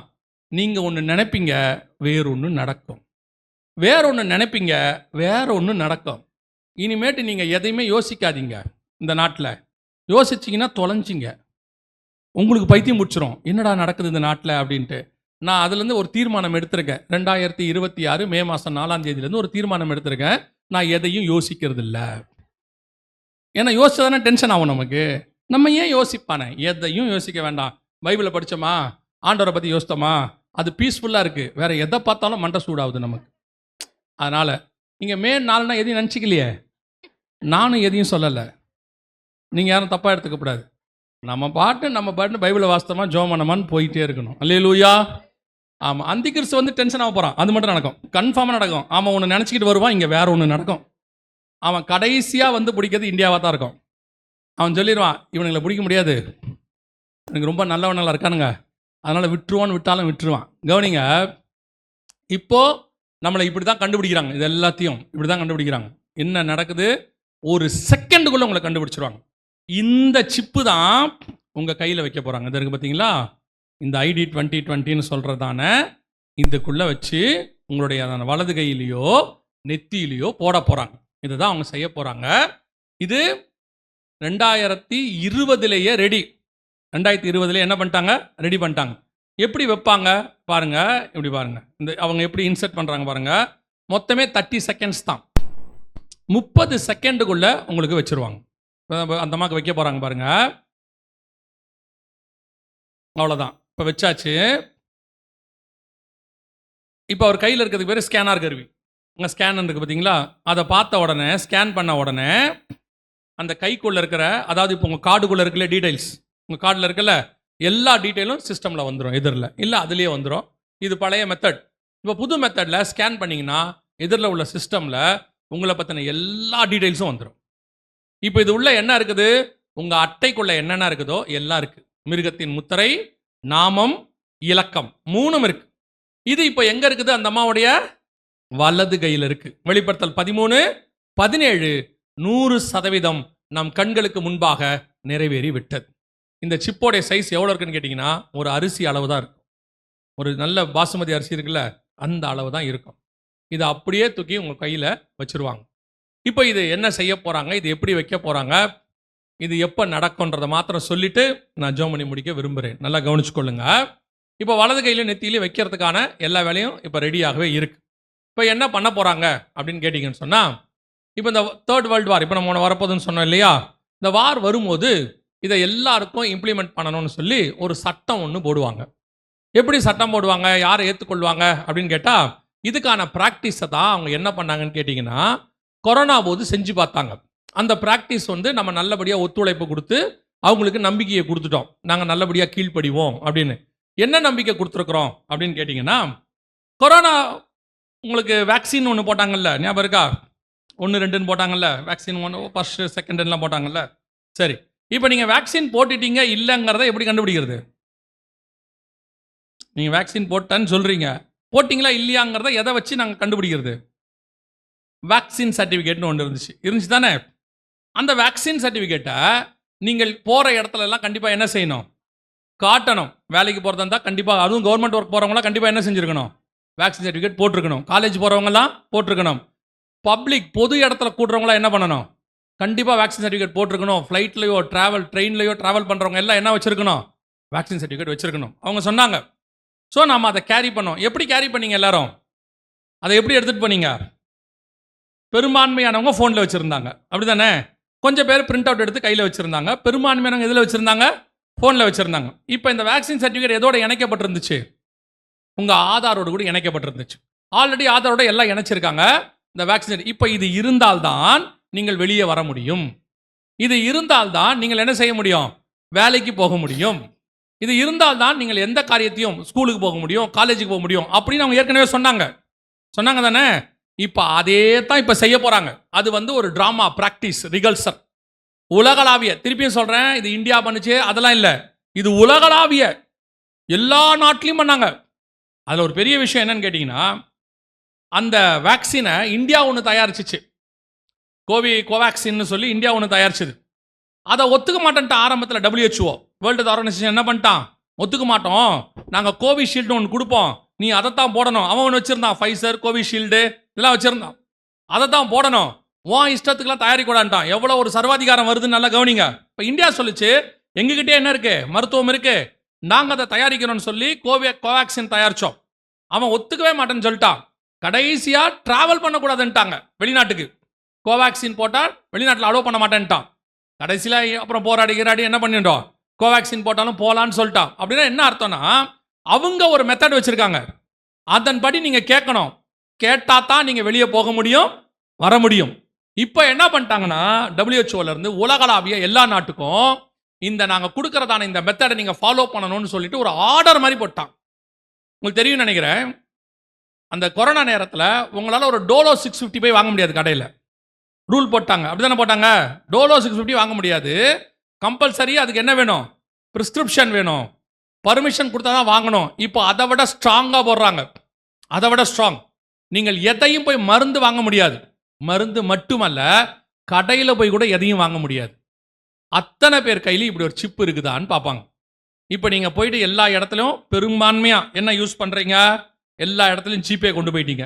80 to 90% என்ன வந்துருச்சு? ஜிபே. நம்ம கேஷ் ஹேண்டில் பண்ணுறதே குறைஞ்சிருச்சு. 20% தான் இருக்குது. அதுக்கப்புறம் இன்னும் திடீர்னு ஒன்று சொல்லுவாங்க, கேஷ் எல்லாம் ஹேண்டில் பண்ணக்கூடாது, எல்லாரும் அவங்க கேஷை கொண்டு போய் உங்கள் அக்கௌண்ட்டில் போட்டுருங்க, 24 மணி நேரம் டைம், 48 மணி நேரம் டைம், ஒரு வாரம் டைம்னு சொல்லுவாங்க. நீங்கள் போடுவீங்களா மாட்டீங்களா? உங்கள் கையில் இருக்கிற கேஷ் எல்லாம் அக்கௌண்ட்டில் போட்டுருங்க, இனிமேட்டு ரூபா நோட்டு செல்லுபடி ஆகாதுன்னு ஒன்று சொன்னாங்கன்னா செய்வீங்களா மாட்டீங்களா? அதெல்லாம் செய்வீங்க. 1000 ரூபாய்க்கு 2000 ரூபாய்க்கு செய்யல, செஞ்சீங்களா இல்லையா? இதையும் செய்வோம், வேற வழி இல்லை. வேக்சின் சர்டிஃபிகேட் இருந்தால் தான் வெளியே வரணும், செஞ்சோமா இல்லையா? இதெல்லாம் 500 1000 ரூபாய் செல்லாது, செஞ்சோமா இல்லையா? அவங்க 8 மணிக்கு மேலே வெளியே வரக்கூடாது, செஞ்சோமா இல்லையா? அவங்க என்ன சொன்னாலும் நம்ம செய்கிறோங்கிற இடத்துக்கு நம்மளை கொண்டாந்துட்டாங்க. அதுக்கு அவங்க யூஸ் பண்ணுற மெயின் தீம் பயம். இல்லைன்னா உனக்கு எதுவும் கிடைக்காது. அதை விட ஒன்று யூஸ் பண்ண போகிறாங்க, அதான் இருக்கிறதுலே பயங்கரம். நீங்கள் வேற என்ன கூட சமாளிச்சிருவீங்க, உன் பிள்ளைக்கு ஸ்கூல் கிடைக்காதும்பாங்க. நீங்கள் அத்தனை பேரும் காலி. ஏன்னா நீங்கள்லாம் சோறு கிடைக்குதோ இல்லையோ, ஸ்கூல் கிடைக்காட்டி டென்ஷன் ஆயிடுவீங்க இல்லையா? ஏன்னா உங்கள் அத்தனை பேருக்கும் உங்கள் பிள்ளைய நாளைக்கு கலெக்டர் ஆக்கணும், இன்ஜினியர் ஆக்கணும், டாக்டர் ஆக்கணும்னு பயங்கர கனவு இருக்குது. பிள்ளைக்கு ஸ்கூல் இல்லைன்னா எதிர்காலத்தில் பிள்ளை எங்கே நிற்கும்? நடுத்தெருவில் நிற்கும் அப்படிங்கிற முடிவுக்கு நீங்கள் வந்துட்டீங்க. அப்போ ஆட்டோமேட்டிக்காக உங்களுடைய அந்த பயத்தை அவன் என்ன பண்ண போகிறான்? யூஸ் பண்ண போகிறான். யூஸ் பண்ணி, உன் பிள்ளைக்கு படிப்பு வேணுமா, உன் பிள்ளைக்கு சிப்பு போடு. உனக்கு வேலை வேணுமா, இந்த சிப்பு. நாங்கள் ஒன்றுமே சொல்லலையே, இதை எல்லாத்தையும் போய் டிஜிட்டலாக மாற்றிக்கோங்கன்னு சொல்கிறோம். இப்போ உங்கள் பணம் எப்படி 80% டிஜிட்டலாக கார்டாக மாறிச்சோ, ஃபோனாக மாறிச்சோ, அதே மாதிரி எல்லாத்தையும் நாங்கள் என்ன மாற்றிடுறோம். அத்தனையும் online, work from home, school online classes, அதே மாதிரி எல்லாமே ஆன்லைன் ஒர்க் ஃப்ரம் அப்படின்ட்டு நீங்கள் என்ன பண்ண போகிறீங்க? முடியாது நான் சொல்ல போகிறீங்க. வேறு வழியும் இல்லை, ஆட்டோமேட்டிக்காக போடத்தான் போகிறாங்க. இது எல்லாமே ரெடியாக இருக்கு. வெளிப்படுத்தல் 13, 16, 17க்கு உலகம் இப்பொழுது 100% ரெடியா இருக்கு. நான் சொல்றது இப்ப இல்ல, 2010 இருந்து. நான் கடைசி அந்த ப்ரூஃப் காட்டுறேன் பாருங்க. 2010 இருந்து இந்த பூமி ரெடியா இருக்கு, எல்லாருக்கும் போட தொடங்கியாச்சு. ஸோ வலது கைக்கும் நெத்திக்கும் முத்திரை என்னவாயிருச்சு, ரெடி ஆயிடுச்சு. அதுக்கப்புறம் அவங்க என்ன பண்ணுவாங்கன்னு கேட்டீங்கன்னா, இந்த மாதிரி இப்ப கோவிட்ல அதை பிராக்டிஸ் பண்ணியிருக்கிறாங்க. இங்க பாருங்க, எங்க போனாலும் இந்த மாதிரி உங்க வலது கையிலையோ நெத்தியிலையோ இந்த சிப்பை வச்சிருவாங்க. சிப்பை வச்சுட்டு நீங்க உள்ள நுழையணும்னா, இப்ப எப்படி ஐடி கார்டு காட்டுறீங்க, கழுத்துல போட்டிருக்குல்ல, அந்த மாதிரி ஐடி கார்டு கையிலையோ நெத்திலையோ காட்டணும். காட்டினாதான் நீங்க போகவே முடியும். அங்க இருக்கு பாருங்க, இது இப்பவே பிராக்டிஸ்ல இருக்கு, இல்லாமலாம் இல்ல. ஆண்டவர் சொன்ன அத்தனை காரியங்களும் இப்ப என்னவா இருக்குது, நம் கண்களுக்கு முன்பாக ரெடியாக இருக்கு. இப்ப என்ன பண்ண போறாங்க அப்படிங்கிறத நான் உங்களுக்கு சொல்லிட்டு முடிக்கிறேன். நல்லா கவனிங்க. சில நேரங்கள்ல இதுல சில டிராபேக்ஸ் இப்ப நம்ம கிட்ட இருக்குது. என்ன இருக்குது, இப்போ இந்த சிப்பை வந்து உங்ககிட்ட கொடுப்பாங்க, சிப்பு போடணும் அப்படின்ற ஒரு கான்செப்ட் வரும்போது நாம சில நேரங்களில் என்ன பண்ணுவோம்னா, போட மாட்டோம், அதை பண்ண மாட்டோம், இப்படிலாம் நம்ம சொல்லும் போது அவங்க அதுக்கு வேற ஒரு விதத்தை கையாள போறாங்க. இப்போ என்ன பண்ண போறாங்க அப்படின்னா, உங்க செல்போனையே தூக்க போறாங்க. என்ன பண்ண போறாங்க, உங்க செல்போனை தூக்க போறாங்க. எப்படி தூக்க போறாங்க கவனிங்க. இப்போ துபாயில கொண்டாந்தாச்சு. இதுதான் இப்போ துபாயோடைய நிலைமை. இங்க பாருங்க, இது இப்போ துபாயில என்ன சொல்லியிருக்காங்கன்னு கேட்டீங்கன்னா, forget mobile phones. இங்க இருக்கு பாருங்க, forget mobile phones, get ready to be chipped. உங்களுக்கு சிப்பு போடுவதற்கு நீங்க என்னவா மாறுங்க, ரெடி ஆகுங்க. உங்களுக்கு என்ன பண்ண போறோம், சிப்பு போட போறோம் அப்படின்னு அவங்க சொல்றாங்க. என்ன செய்வாங்க கவனிங்க. இது வந்து FCR, ஃபேஸ் ரெகக்னிஷன் சிஸ்டம் அப்படின்னு சொல்லுவாங்க. இப்போ காட்டுவாங்க பாருங்க. இப்போ இவர் போய் கடையில் வாங்குறாரு. இப்போ அவர் எப்படி பே பண்ண போறாருன்னு பாருங்க. கொண்டு போயிட்டு கொடுத்தாரு, முகத்தை மட்டும்தான் வைக்கிறாரு, ப்ராசஸிங், பேமெண்ட் ரிசீவ், அவ்வளோதான். இப்போ அவர் பணத்தை கொடுக்கவே இல்லை, எதுவும் செய்யவே இல்லை.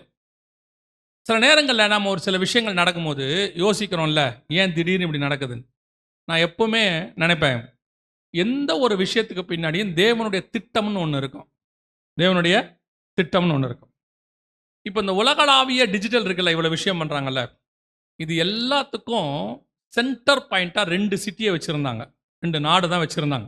இது எல்லாத்தையும் டாப்பாக கொண்டு வந்து நம்பர் 1 இடத்துக்கு 2 நாடு வந்துச்சு.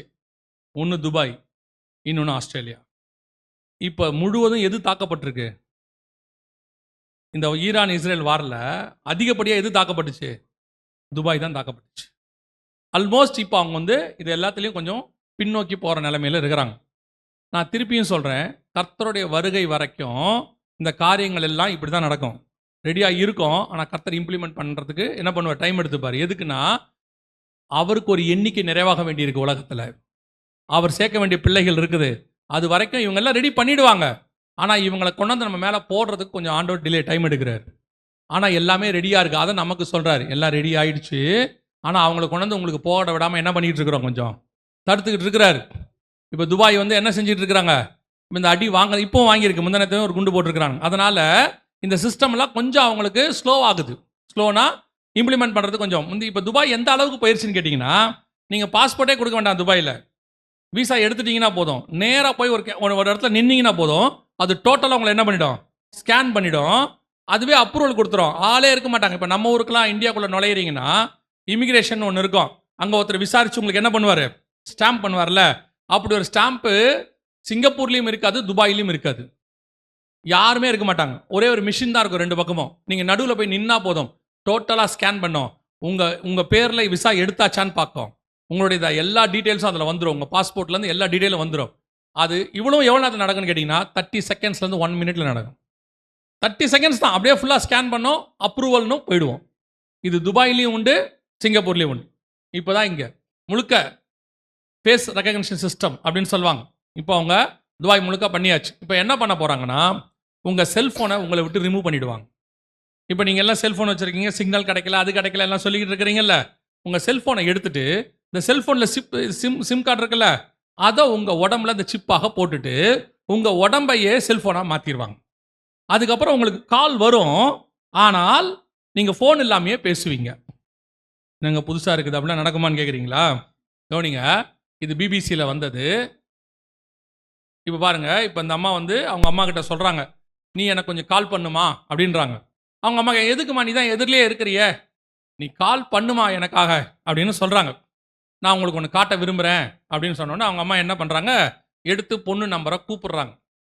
கூப்பிட்ட உடனே பார்த்தீங்கன்னா ஃபோன் வருது. இப்போ அந்த பொண்ணு ஃபோன் ஆன் பண்ணுது பாருங்க, அவ்வளோதான். அப்படின்ட்டு இப்படி பண்ணோடனே ஃபோன் ஆன் ஆயிடுச்சு.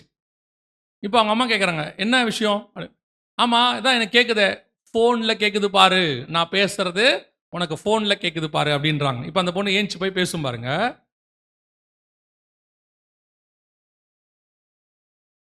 இப்போ நான் தான் ஃபோனுங்குது, எனக்கு என் கை தான் ஃபோன், எனக்குள்ளே எல்லாம் இம்ப்ளிமெண்ட் பண்ணிட்டாங்க அப்படின்னு சொல்லுது. இப்போ அந்த பொண்ணு கையில் பேசுது, நல்லா கவனிங்க. இப்போ அவங்க அம்மா அங்கே ஃபோனில் பேசிகிட்டு இருக்கிறாங்க.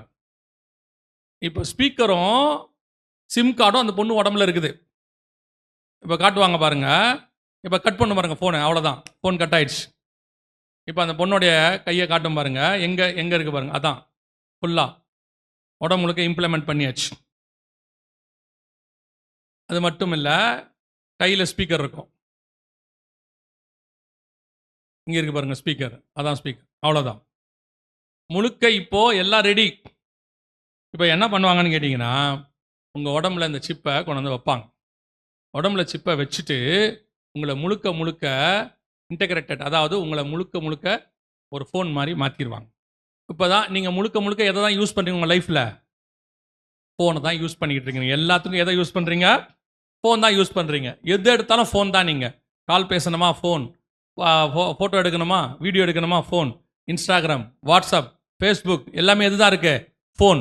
அதுக்கப்புறம் ஒர்க் ஃப்ரம் ஹோம் சிஸ்டம் வச்சுருக்கிறீங்க, ஆனால் ஃபோனில் கனெக்ட் பண்ணுறீங்க. அடுத்து பையனுக்கு ஸ்கூல், அவனுக்கு செல்ஃபோனில் தான் வீட்டில் என்ன சொல்கிறது, ஹோம் ஸ்கூல் எல்லாமே பண்ணுறீங்க. ஆன்லைன் கிளாஸஸ் எல்லாமே அதுதான் வருது. ஸோ இந்த ஃபோனை அப்படியே உங்களை மாற்ற போகிறாங்க. இப்போ ரெடியாக இருக்குது. இப்போ துபாயில் சிப்பை உடம்புல வைக்க தொடங்கியாச்சு. உங்களுடையதான உடம்புக்குள்ளேயே ஃபோன் வைக்க தொடங்கியாச்சு. இப்போ ஒரு கடைக்கு போய் ஒரு பொருள் வாங்குறாரு பாருங்க, எப்படி வாங்குறாரு பாருங்க. இவர் என்ன பண்ணிட்டாருன்னா, இவருடைய கார்டை இவர் கையை வச்சு அதை சார்ஜ் பண்ணிட்டார். கார்டு இப்போ உடம்புக்குள்ளே வந்துருச்சு. ஏன்னா அது கையில் சிம் கார்டு இருக்குது, அவருக்குள்ளே அந்த சிப் இருக்குது. இப்போ போய் அவர் கடையில் எப்படி பே பண்ண போகிறாருன்னு பாருங்கள். இது எல்லாமே இப்போ உள்ள டெக்னாலஜி. நான் சொல்கிறது 2023 26க்குள்ள. இப்போ அவர் போய் ஒரு பொருள் வாங்குறாரு. இங்கே பாருங்க, கையோடு வச்ச உடனே போதும், பே பண்ணியாச்சு, அவ்வளோதான், வேலை முடிஞ்சு. கரெக்டாக பாருங்கள், ஆண்டவர் சொன்ன வலது கையும் வாங்கவும் விற்கவும் கூடாதபடிக்கு செய்தது. ஆண்டவர் சொன்னபடியே 100% கர்த்தர் சொன்ன தீர்க்க தரிசனம் துல்லியமாய் நிறைவேறி விட்டது. இப்போ நம்ம என்ன பண்ண போகிறோம்? வெளிப்படுத்தல் 13:16 நீங்கள் வேணான்னு சொல்லவே முடியாது. இது உலகளாவிய, திருப்பியும் சொல்கிறேன், நேற்று ஒரு கவர்மெண்ட் பார்த்தோம்ல, யூரோப்பியன் கவர்மெண்ட், இப்படி ஒரு ரூல் போடுறாங்கன்னு வச்சுக்கோங்க. ஆனால் அதான் வரும், ரூல் போடுறாங்கன்னு வச்சுக்கோங்க. இப்போது உலகளாவிய ஒரே பண பரிவர்த்தனை, உலகளாவிய ஒரே பண பரிவர்த்தனை, எல்லா நாடும் ஒரே யூரோன்னு வச்சுக்கோங்க, எல்லாம் ஒரே பணம். அப்படி சேர்த்துட்டா காமன் மணிங்க, இந்த வேரியேஷனே கிடையாதுன்னு சொல்கிறாங்கன்னு வச்சுக்கோங்க. இப்போ இந்தியா பணம் டாலரோட கம்பேர் பண்ணால் 95 ரூபா 100 ரூபா கிட்ட போகுது இப்போ, இல்லையா? இப்போ திடீர்னு யூரோ சொல்லுது, நமக்கு அந்த டிஃப்ரென்ஸ்லாம் வேணாம், 1 யூரோனா 1 ரூபி ஒரே காமன் அப்படின்னா ஒத்துப்போமா மாட்டோமா? நம்ம இமீடியட்டாக ஒத்துப்போம். ஆனால் அவன் ஒன்று சொல்லுவான், இனி ருபீஸ் கிடையாது யூரோ. ஒத்துப்பீங்களா மாட்டிங்களா? பேரை தான் மாற்ற போகிறீங்க. ஆட்டோமேட்டிக்காக என்ன ஆகும்? உலகளாவிய ஒரே பணம். இப்போ ஐரோப்பாவில் இருக்கிற 28 நாடு அது ஒத்துக்குச்சு. 29 நாடு இப்போ ஏற்றுக்கொள்ள ரெடி ஆயிடுச்சு. இப்போ எல்லாமே உலகளாவிய ஒரே கரன்சி, ஒரே கவர்மெண்ட், ஒரே பார்லிமெண்ட் எல்லாம் உருவாகுது. அதற்கான முன் நடவடிக்கை தான் இது. இப்போ ஆட்டோமேட்டிக்காக இப்போ நீங்கள் ஜிபேன்னு சொல்கிறீங்க. ஜிபே எங்கே இருக்குது கம்பெனி? கூகுள் எங்கே இருக்குது? அமெரிக்காவில் இருக்கு கூகுள். நீங்கள் அந்த கம்பெனி வழியாக தான் பணத்தை அனுப்புறீங்க, அந்த கம்பெனி வழியாக தான் பணத்தை வாங்குறீங்க. முந்தி நீங்கள் என்ன பண்ணுவீங்க? இந்தியாவில் உள்ள பேங்க் வழியாக அனுப்புவீங்க, இந்தியாவில் உள்ள பேங்க் வழியாக வாங்குவீங்க. இப்போ இந்தியாவில் உள்ள பேங்க்குக்கு நீங்கள் யார் வழியாக அனுப்பிக்கிட்டு இருக்கிறீங்க? அமெரிக்கா கம்பெனி வழியாக அனுப்பிக்கிட்டு இருக்கிறீங்க. ஒரு நாள் வரும், இது முழுக்க முழுக்க அவங்க கண்ட்ரோலுக்கு போகும். அவன் ஒன்னே ஒன்று சொல்ல போகிறான், நாங்கள் கொடுக்குறதான இந்த இன்ஸ்ட்ருமெண்ட்டை போட்டுக்கிட்டிங்கன்னா இதை விட ஈஸி, உங்களுக்கு சர்வீஸ் சார்ஜே கிடையாது, ஃப்ரீயாக ஒரு ஹாட் பேக் கொடுக்குறேன்னா நீங்கள் உடனே போட்டுருவீங்க. நீங்கள் ஃப்ரீன்ட்டாலே எப்படிப்பட்ட ஆட்கள் நீங்கள்லாம்? உங்களுக்கு கொடுக்குறவன் யாரு, அவனால் கொடுக்க முடியுமா, அதெல்லாம் நீங்கள் யோசிக்கிறாலே இல்லை. ஃப்ரீன்னா உடனே என்ன பண்ண போகிறீங்க? நீங்கள் இமீடியட்டாக கொடுத்துருவீங்க. நான் சொல்கிறது உடம்ப சிப்பு. நீங்கள் வேறு எதோ கொடுப்பீங்கன்னு நினச்சிங்கன்னா அதுக்கு நான் பொறுப்பு இல்லை. நீங்கள் எதையுமே யோசிக்காத ஆள். நீங்கள் என்ன பண்ண போகிறீங்க? அவன் சொல்ல போகிறான், நீங்கள் இப்போவே கூகுள் பேல போய் பாருங்கள், உங்களுக்கு ரிவார்டுன்னு சொல்லி கொஞ்சம் வச்சுருக்கான். டிரான்சாக்ஷன் எவ்வளோ பண்ணுறீங்களோ அவ்வளோ உங்களுக்கு என்ன இருக்குது, ரிவார்டுன்னு சொல்கிறான். அதே மாதிரி கூகுள் காரனோ அல்லது யூரோ காரனோ சொல்ல போகிறான், நாளைக்கு இருந்து இதை வாங்குற உங்களுக்கு ஒரு கார்டு வாங்கினா ஒரு கார்டு ஃப்ரீ, உங்களுக்கு வந்து இது ஃப்ரீயாக தருவோம், அது ஃப்ரீயாக தருவோம்னா ஆட்டோமேட்டிக்காக நீங்கள் என்ன பண்ண போகிறீங்க? ஃப்ரீயாக தராமலாம்டா, அது எப்படிடா உனக்கு ஃப்ரீயாக தர முடியும், அதுக்கு செலவாகுமே, அது சும்மா இரு, அவன் சொன்னால் செய்வான் அப்படின்னு யூரோப்காரனை நம்புவீங்க. நீங்கள் யாரை? யூரோப்காரனை நம்புவீங்க. நீங்கள் அவன் யூரோ கொண்டு கொடுத்தானா வாங்கத்தான் போறீங்க. அதுதான் நடக்க போகுது. அப்போ ஆட்டோமேட்டிக்காக எல்லாருடைய வலது கையில் நெத்தியில் அவன் என்ன பண்ண போகிறான்? ஒரு சிப்பு ஒன்று போடத்தான் போகிறான். இப்போ வேதம் சொன்ன அத்தனை காரியங்களும் ரெடியாக இருக்குது நம் கண்களுக்கு முன்பாக. கர்த்தர் சொன்னது நீங்கள் போட மாட்டேன்லாம் சொல்லவே முடியாது. என்ன முடியாது? போட மாட்டேன் நீங்கள் சொல்லவே ஏன் முடியாதுன்னா, ஏற்கனவே கோர்ட்டில் கேஸ் போட்டு ஒரு தீர்ப்பு ஒன்று வாங்கி வச்சுருக்கிறாங்க. என்ன தெரியுமா வச்சுருக்காங்க? உங்கள் உடம்பு உங்களுக்கு சொந்தமானது அல்லன்னு கேஸ் போட்டு வாங்கிட்டாங்க. இங்கே பாருங்க, இது ஏற்கனவே கோர்ட்டில் கேஸ் போட்டு கவர்மெண்ட் என்ன சொல்லியிருக்குது பாருங்க, citizens don't have absolute right over their bodies. அவங்க உடம்பு மேலே அவங்களுக்கு என்ன இல்லை. இது எதுக்காக வந்துச்சுன்னா, எல்லாருடைய கைரேகையும் கேட்டு வாங்குறாங்க. இந்த கைரேகைன்றது என்னது? நம்முடைய தனிப்பட்ட ஐடென்டிஃபிகேஷன். இது உலகத்தில் வேறு யாருக்கிட்டையுமே இருக்காது. அப்போ இதை யாருக்கிட்டையும் நீங்கள் என்ன பண்ணக்கூடாது? கொடுக்கக்கூடாது.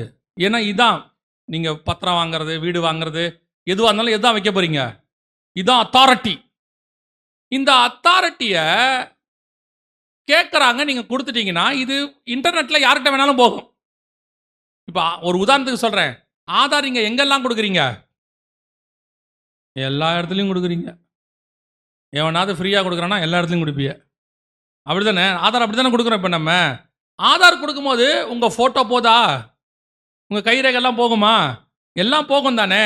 அப்போ என்ன போட்டாங்க, கேஸ் போட்டாங்கன்னா, இது எங்களுடைய தானே பர்சனல் ஐடென்டிஃபிகேஷன் போகுதே அப்படின்னு சொல்லும் போது அவங்க என்ன சொன்னாங்கன்னா, அவங்க உடம்பு வந்து இனிமேட்டு அவங்களுக்கு கிடையாது, அது கவர்மெண்ட்டுக்கு சொந்தம்.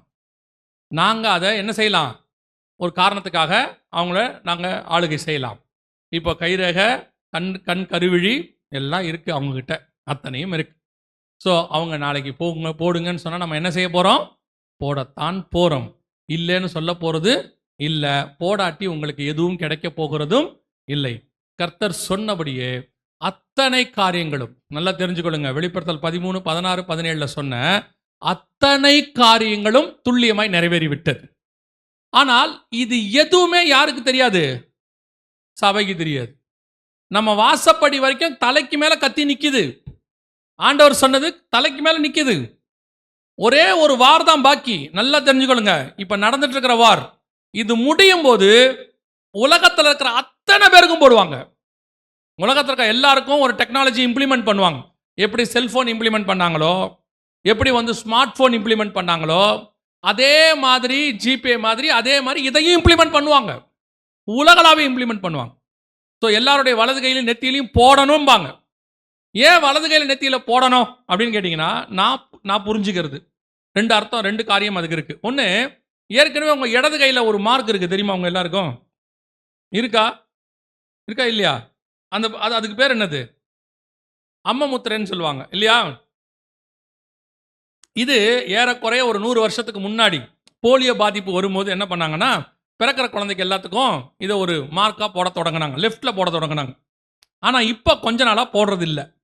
இப்போ பிறக்கிற பிள்ளைகளுக்கு என்ன பண்ணுறது இல்லை, எனக்கு தெரிஞ்சு கொஞ்ச நாளாக போடவே இல்லை. ஏன் அப்படின்னு கேட்டிங்கன்னா, இந்த வாருக்கு அப்புறம் எல்லாருக்கும் வலது கையில் போடுவாங்க. இந்த இடது கையில் போட்டது ஏற்கனவே இருக்குது. ஸோ கம்பல்சரி ஒரு மார்க் எங்கே வரணும்? வலது கைக்கு வரணும். இது நான் நினைக்கிறது ஃபஸ்ட்டு. ரெண்டாவது மிக முக்கியமானது, நம்ம உடம்புல இந்த சேட்டலைட்டோட கனெக்ட் பண்ணுற ரேடியோ ஃப்ரீக்வன்சின்னு சொல்கிறோம் இல்லையா, எலக்ட்ரானிக் மேக்னெட்டிக் ரேஸ்ன்னு என்னமோ சொல்லுவாங்க, இஎம்என்னு என்னமோ சொல்லுவாங்க. அது நம்ம உடம்புல இருக்குது. அது நம்ம உடம்புல 2 இடத்துல நல்லா இருக்குதுன்றாங்க. சிப்பை வச்சாச்சுன்னா சேட்டலைட்டோடைய கனெக்ட் பண்ணலான்றாங்க. அந்த 2 இடம், ஒன்று கை, இன்னொன்று நெத்தி. ஏன் கையும் நெத்தியும் அப்படின்னு கேட்டிங்கன்னா, கையில் தான் நார்மலாக வைக்கிறது ஈஸி, எங்கே போனாலும் யூஸ் பண்ணுறதுக்கு வைக்கிறது குறிப்பாக வலது கை தான் ஈஸி. ஆனால் கை இல்லாதவங்க இருப்பாங்க, எக்ஸ்டெண்டில் கையெல்லாம் போகிறதுக்கு வாய்ப்பு இருக்குது. ஆனால் நெத்தி இல்லாதவன் என்ன செய்ய மாட்டான்? இருக்கவே மாட்டான். ரெண்டாவது, நெத்தி தான் ஐடென்டிஃபிகேஷன் பிளேஸ். உங்களை போய் எங்கே நின்னாலும், நான் சொல்கிறத நீங்கள் நல்லா புரிஞ்சுக்கோங்க, புரியுதா இல்லையான்னு தெரியல. ஒரு மனுஷனை இப்போவே இந்தியாவில் நெத்தியை பார்த்து கண்டுபிடிச்சலாம் யாருன்னு. புரியுதா புரியலையா? புரியலன்னா பரவாயில்ல, ஒன்றும் பிரச்சனை இல்லை. ஒரு ஆளை நெத்தியை பார்த்து நீங்கள் என்ன பண்ணிடலாம், கண்டுபிடிச்சிடலாம். இவங்க யார், எந்த ஊருக்காரங்க, எந்த மொழிக்காரங்க கூட கண்டுபிடிக்கலாம் நீங்கள். ஏன்னா நெத்தி தான் அவங்களோட ஐடென்டிஃபிகேஷன் பிளேஸ் இல்லையா? அப்போது அந்த நெத்தியில் தான் என்ன செய்ய போகிறாங்க, இந்த சிப்பை வைக்க போகிறாங்க. இப்போ நம்ம கண்களுக்கு முன்பாக அத்தனையும் 100% ரெடியாக இருக்குது. ஸோ இது எப்போ நடக்க வாய்ப்பு இருக்கிறது? நான் சொன்னேன் இல்லையா, இது இன்னைக்கு நேற்று இல்லை, ஏறக்குறைய 2010 இதுக்கானதான வேலைகள் நடக்குது. கவனிங்க, இது 2010 வந்த பேப்பர். நாங்கள் அப்போவே இதெல்லாம் கலெக்ட் பண்ணி வச்சுருந்தோம். 2010 வந்த பேப்பர். அன்னைக்கு என்ன கொடுக்குறாங்கன்னா, ஆதார் அட்டை கொடுக்கும்போது ஆரம்பிக்கும் போது அவங்க சொல்கிறாங்க, அரசு கொடுக்கிறது ஆதாரம், ஆனால் அதை கொண்டு உங்களை என்ன செய்யலாம், கண்காணிக்கவும் செய்யலாம். 2000 கீழே கீழே படிக்க முடியுதா, அது எப்போன்னு வந்தது, எப்போன்னு இருக்குதா, கீழே குட்டியாக இருக்கு பாருங்க, 2010 மே மாதம் வந்தது. மேவோ அக்டோபர்லேயே இருக்கும், அக்டோபர் மாதம் வந்தது. இது அப்போ உள்ளதான பேப்பர். அது மாதாந்திர பத்திரிகை, கிறிஸ்தவ பத்திரிகை அல்ல. நல்லா தெரிஞ்சுக்கொள்ளுங்க, கிறிஸ்தவ பத்திரிகை அல்ல, ஒரு செக்குலர் மேகசினில் இதை இம்ப்ளிமெண்ட் பண்ணும்போது அப்போ அவங்க போட்டதான ஒரு ஆர்டிக்கல். அதுவும் என்ன ஆர்டிக்கல்னா, தொழில்நுட்பம் அப்படின்னு மேலே போட்டிருக்கு பாருங்க. தொழில்நுட்பம்னு சொல்லக்கூடியதான ஒரு டெக்னாலஜி, அந்த அந்த அந்த டைட்டிலுக்கு கீழே இதை கொண்டு வந்தாங்க. அப்போ இவங்க தெளிவாக போட்டிருந்தாங்க, இந்த கொண்டு உங்களை என்ன செய்ய போகிறாங்க, கண்காணிக்க செய்ய போகிறாங்க 24 hours. இப்போ உங்கள் செல்ஃபோன் இருக்குது, இந்த செல்ஃபோனில் உங்களை கண்காணிக்கும் போது ஒன்று நீங்கள் செய்யலாம், இந்த செல்ஃபோனை நீங்கள் என்ன பண்ணிடலாம், சுவிட்ச் ஆஃப் பண்ணிடலாம். இல்லைங்க, சுவிட்ச் ஆஃப் பண்ணால் கூட கண்டுபிடிக்கலாம். அப்படின்னா உங்கள் சிம் கார்டை நீங்கள் என்ன பண்ணிடலாம், தூக்கி போட்டு செல்ஃபோனை தூக்கி உடச்சிட்டிங்கன்னா உங்களை என்ன பண்ண முடியாது, கண்டுபிடிக்கவே முடியாது. அதை தாண்டி இப்போ நீங்கள் செல்ஃபோனையும் தூக்கி போட முடியாது, சிம் கார்டையும் தூக்கி போட முடியாது, உங்கள் உடம்புலையே இந்த சிப்பை வச்சுருவாங்க. ஸோ உங்களை 24 hours கண்காணிப்பாங்க. இன்னொன்று தெரியுமா, இன்னொரு விஷயம் இப்போ செஞ்சுருக்கிறாங்க, அதையும் சொல்லிடுறேன் உங்களுக்கு. இப்போ இந்த செல்ஃபோனில் பேசுகிறீங்கல்ல, இந்த செல்ஃபோனில் பேசுகிறது ரெக்கார்ட் ஆகுமா ஆகாதா? எங்கே ஆகும், எங்கே ஆகும், செல்ஃபோன்லேயே ஆகும். ஒரு 5 வருஷத்துக்கு முன்னாடி உள்ள செல்ஃபோனெல்லாம் பார்த்தீங்கன்னா பின்னாடி ஓப்பன் பண்ணி பேட்டரி எடுக்கலாம், தெரியுமா? இப்போ எந்த செல்ஃபோன்லையும் என்ன எடுக்க முடியாது, ஏன் எடுக்க முடியாது?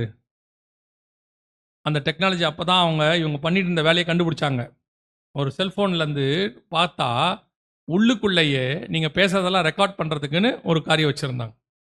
அதுக்கப்புறம் தான் உங்களை 24 hours கண்காணிக்கிறதுக்கான இன்னொரு வேலை அது. அதுக்கப்புறம் தான் இதை கண்டுபிடிச்சி உலகத்தில் என்ன பண்ணாங்கன்னா, பாருங்கள் நம்மளை இந்த அளவுக்கு தனிப்பட்ட முறையில் செய்கிறாங்கன்னா, அதுக்கப்புறம் வந்த எல்லா ஃபோனுக்குமே பேக்கில் ஓப்பன் பண்ண முடியாது. சிம் கார்டு மட்டும் போடுறதுக்கு ஒரு ஸ்லாட் கொடுத்துட்டான். மற்றபடி இது உள்ள எதுவுமே நீங்கள் என்ன பண்ண முடியாது, ஓப்பனே பண்ண முடியாது. அந்த அளவுக்கு பண்ணி கொடுத்துட்டான். காரணம், இது உள்ளேயே உங்களை பற்றின எல்லா டீட்டெயில்ஸும் என்ன ஆகுது, இது இருக்கிறதுலே த மோஸ்ட் யூஸ்ஃபுல் இன்ஸ்ட்ருமெண்ட். ரெண்டாவது, இருக்கிறதுலே டேஞ்சரஸ் இன்ஸ்ட்ருமெண்ட். இது ரொம்ப கஷ்டம். இது ரொம்ப டேஞ்சர். இது இல்லாமல் ஆனால் இருக்கவும் முடியாது உங்களால். இப்போ இது இல்லாமல் ஒரு லைஃப்பை யோசித்து பாருங்கள், தீந்தீங்க. நீங்கள் ஆஃபீஸ் போக முடியாது, எதுவுமே பண்ண முடியாது. எல்லாமே யாருக்கு என்ன கொடுத்து வச்சுருக்கீங்க, இப்போ நம்பர் தானே கொடுத்து வச்சுருக்கிறீங்க, எல்லாத்துக்கும் நம்பர் தானே கொடுத்து வச்சுருக்கீங்க. என்னை கூப்பிடுங்க உடனடியாக, எல்லாத்துக்கும் நம்பர் தான், எங்கே போனாலும் நம்பர் தான். இப்போ செல்ஃபோன் இல்லை அப்படின்னா உங்களுக்கு வேலையும் கிடைக்காது, ஸ்கூலும் கிடைக்காது, எதுவுமே கிடைக்காது. ஸோ 24 hours உங்களை கண்காணிக்கிறதுக்கு இந்த ஃபோன் இருக்குது. இப்போ ஒருவேளை நீங்கள் மனம் திரும்பி நான் சொல்கிறது கைவிடப்பட்ட பிறகு சொல்கிறேன், வருகை வந்துருச்சு, போயிட்டோம், அதுக்கப்புறம் இந்த ஆள் ஒருத்தன் கத்திக்கிட்டு இருந்தான் அன்றைக்கே, இதெல்லாம் கரெக்டாக சொன்ன மாதிரி நடக்குது, எல்லாத்துக்கும் காரணம் இந்த செல்ஃபோன் தான், இதை தூக்கி அடிப்போம் அப்படின்னு நீங்கள் தூக்கி அடிச்சிட்டிங்கன்னா உங்களை என்ன பண்ணுவாங்க, கண்டுபிடிக்கவே முடியாது. ஆனால் ஆண்டவர் சொல்கிறாரு, ஒருவரும் தப்பி போகாத காலம் ஒன்று வருகிறது. அப்போ எப்படி உங்களை தப்பி போகாத காலம் ஒன்று வருது அப்படின்னு கேட்டிங்கன்னா என்ன பண்ணுவாங்க அப்படின்னு கேட்டிங்கன்னா, இந்த ஃபோனே உங்களுக்கு இருக்காது, உங்கள் உடம்புக்குள்ளேயே சிப்பை வச்சுருவாங்க. 24 மணி நேரமும் நீங்கள் என்ன செய்யப்படுவீர்கள், கண்காணிக்கப்படுவீர்கள். தூக்கத்திலேருந்து போகிறதுலேருந்து வர்றதுலேருந்து. அதை தாண்டி இன்னொரு மிக முக்கியமான விஷயம் செஞ்சுருக்கிறாங்க. இப்போது அமெரிக்காவில் வீட்டை விட்டு வெளியே வந்தால் 12 செகண்டுக்கு ஒரு கேமராவில் உங்களை வாட்ச் பண்ணுவாங்க. 12 செகண்டுக்கு ஒரு கேமரா இருக்கும், அதுவே குறைவு. இப்போ அதிகமாக சிசி கேமரா இருக்கிற சிட்டி எதுன்னு கேட்டிங்கன்னா லண்டன் சிட்டி. ஏதாவது ஒரு கேமரா நீங்கள் இருந்துக்கிட்டே இருப்பீங்க. அதே மாதிரி இன்னொரு சிட்டி ஷாங்காய், சைனால. எந்த திருடனையும் 10 நிமிஷத்துக்குள்ள பிடிச்சிருவாங்க அவங்க. எந்த வழியா போனாலும் பிடிச்சிருவாங்க. அந்த மாதிரி டோட்டல் சிட்டியுமே சிசிக்குள்ள இருக்குது, க்ளோஸ் சர்க்கியூட்டுக்குள்ள இருக்குன்னு வச்சுக்கோங்களேன். இப்போ வெளியே போனா தான் இந்த நிலைமை இருந்துச்சு.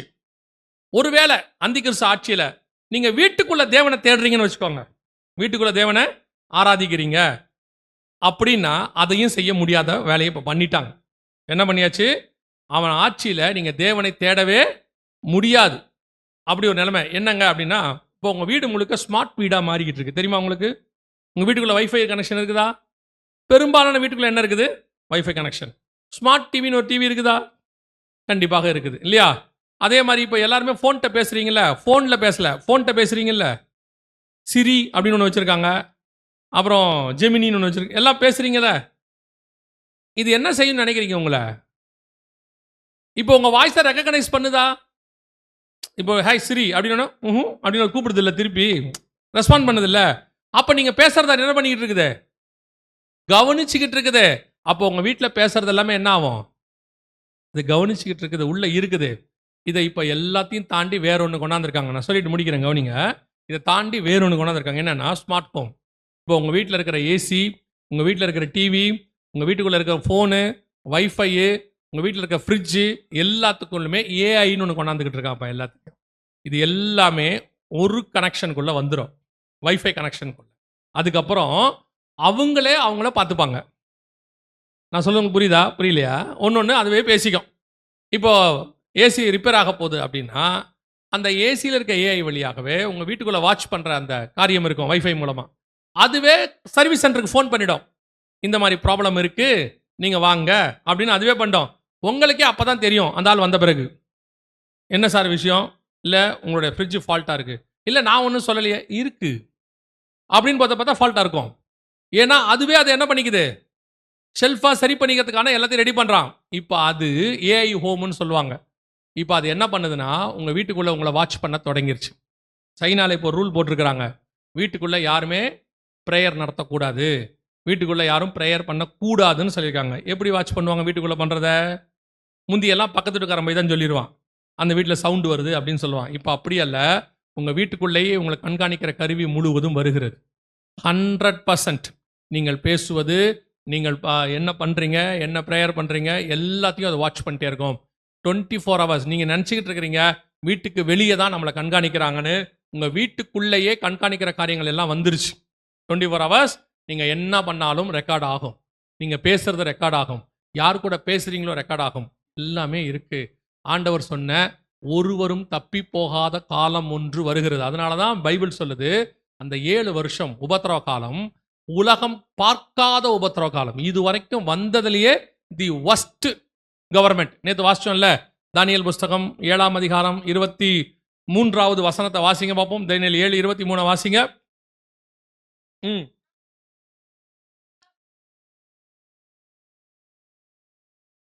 அது ஏன் மிருகம்னு என்ன பார்த்து சொன்னீங்க? இப்போ அவங்க கீழே வாசிச்சுக்கிட்டே இருந்தாங்க, 4ஆம் மிருகம் பூமியிலே உண்டாக்கும் 4ஆம் மிருகம் அப்படின்னு. அவங்க வாசிங்க, திருப்பி வாசிங்க.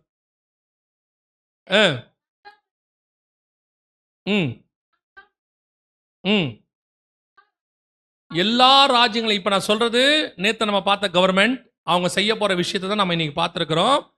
அது எல்லா ராஜ்யங்களை பார்க்கிலும் வேறாயிருந்து பூமியை எல்லாம் பட்சித்து அதை மிதித்து அதை நொறுக்கி போடும். இதுதான் இருக்கிறதுலையே உலகம் உண்டானதுல இருந்து தி வஸ்ட் கிங்டம். வரப்போற உபத்திரவ காலம் தான் பைபிள் சொல்லுது, உபத்திரவ காலம், மகா உபத்திரவ காலம், உலகம் பார்க்காத காலம் ஒன்று வருகிறது. ஹிட்லரை விட மோசமான ஒரு சர்வாதிகாரி நம்ம காலத்தில் இருந்தான், அவனை விட மோசமா ஒருத்தன் வரப்போறான்னு பைபிள் சொல்லுது. சரித்திரத்தில் நிறைய பேர் இருந்திருக்கிறாங்க, வெரி ஒஸ்ட் டிக்டேட்டர்ஸ் இருந்திருக்காங்க. இது வரைக்கும் வந்தவங்களையே இப்போ வரப்போறவன் தான் இருக்கிறதுலே ஒஸ்ட் அப்படின்னு பைபிள் சொல்லுது. எல்லா மிருகங்களை பார்க்கலும் வேற்று உருவமாய் இருந்தது. அப்போ இந்த சாம்ராஜ்யத்தில் தான் சபையை ஆண்டவர் வைக்க விரும்பவில்லை. இந்த சாம்ராஜ்யம் சபை இல்லாததுனால வருது. சபை எடுத்துக்கொள்ளப்பட்ட உடனே இந்த டோட்டல் பூமியும் சாட்டானிக் கிங்டமாக மாறும். அதுல ஒரே ஒரு குரூப்பை மட்டும் கர்த்தர் பூமியில வச்சிருப்பார் தனக்குன்னு 7ஆம் அதிகாரத்தில். அதை கூட அழகா ஆண்டவர் எப்படி சேவ் பண்றாருன்னு இருக்கும். வாசிங்களேன், 7ஆம் அதிகாரம் வெளிப்படுத்தின விசேஷம் 1வது வசனத்திலிருந்து வாசிங்க பார்ப்போம்.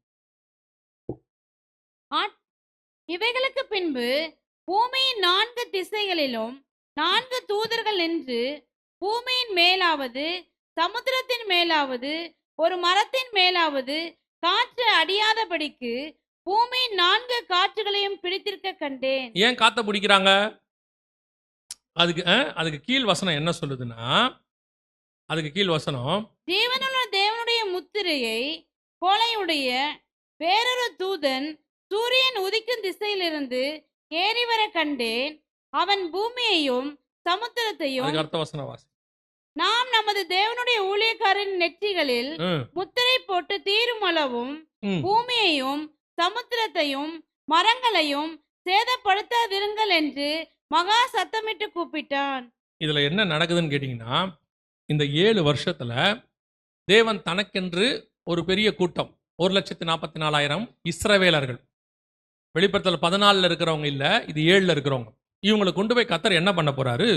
ஒரு சேஃபான இடத்துல வைக்க போறார். 24ஆம் அதிகாரம் மத்தேயுல அவர் சொல்லும் பொழுது 15வது வசனத்துல, பாழாக்கும் அருவருப்பை குறித்து தானியேல் தீர்க்கதரிசி சொல்லி இருக்கிறானே, வாசிக்கிறவன் சிந்திக்க கடவன், அதை பரிசுத்த ஸ்தலத்தில் நிற்க காணும் போது யூதேயாவில் இருக்கிறவர்கள் மலைகளுக்கு ஓடிப்போங்கள். கர்த்தர் என்ன பண்றாரு? உபத்திரவ காலம் வருது, அந்தி கிறிஸ்து வந்து 3வது தேவாலயத்தில் நிக்க போறான். அப்போ மகா உபத்திரவம் உலகம் முழுக்க. அப்ப என்ன நடக்குமா? அந்த உபத்திரவ காலத்துல காப்பாத்தி தப்பிக்கிறதுக்கு ஒரு 1,44,000 பேரை கொண்டு போய் கர்த்தர் சேஃப் பண்ண போறார். அந்த சேஃப் பண்றதுக்கு முன்னாடி பாத்தீங்கன்னா, அந்த 7:1 சொல்லுது வசனம், காற்று அடியாதபடிக்கு பூமியின் 4 காற்றுகளையும் பிடித்திருக்க கண்டேன். ஏன் காத்த பிடிக்கிறாங்க?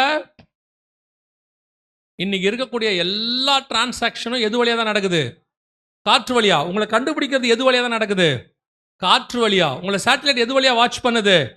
காத்து. இன்னைக்கு வந்து மூலதனம் காத்து. ஒரு காலகட்டத்தில் மூலதனம் வந்து லேண்டு, விவசாயம்.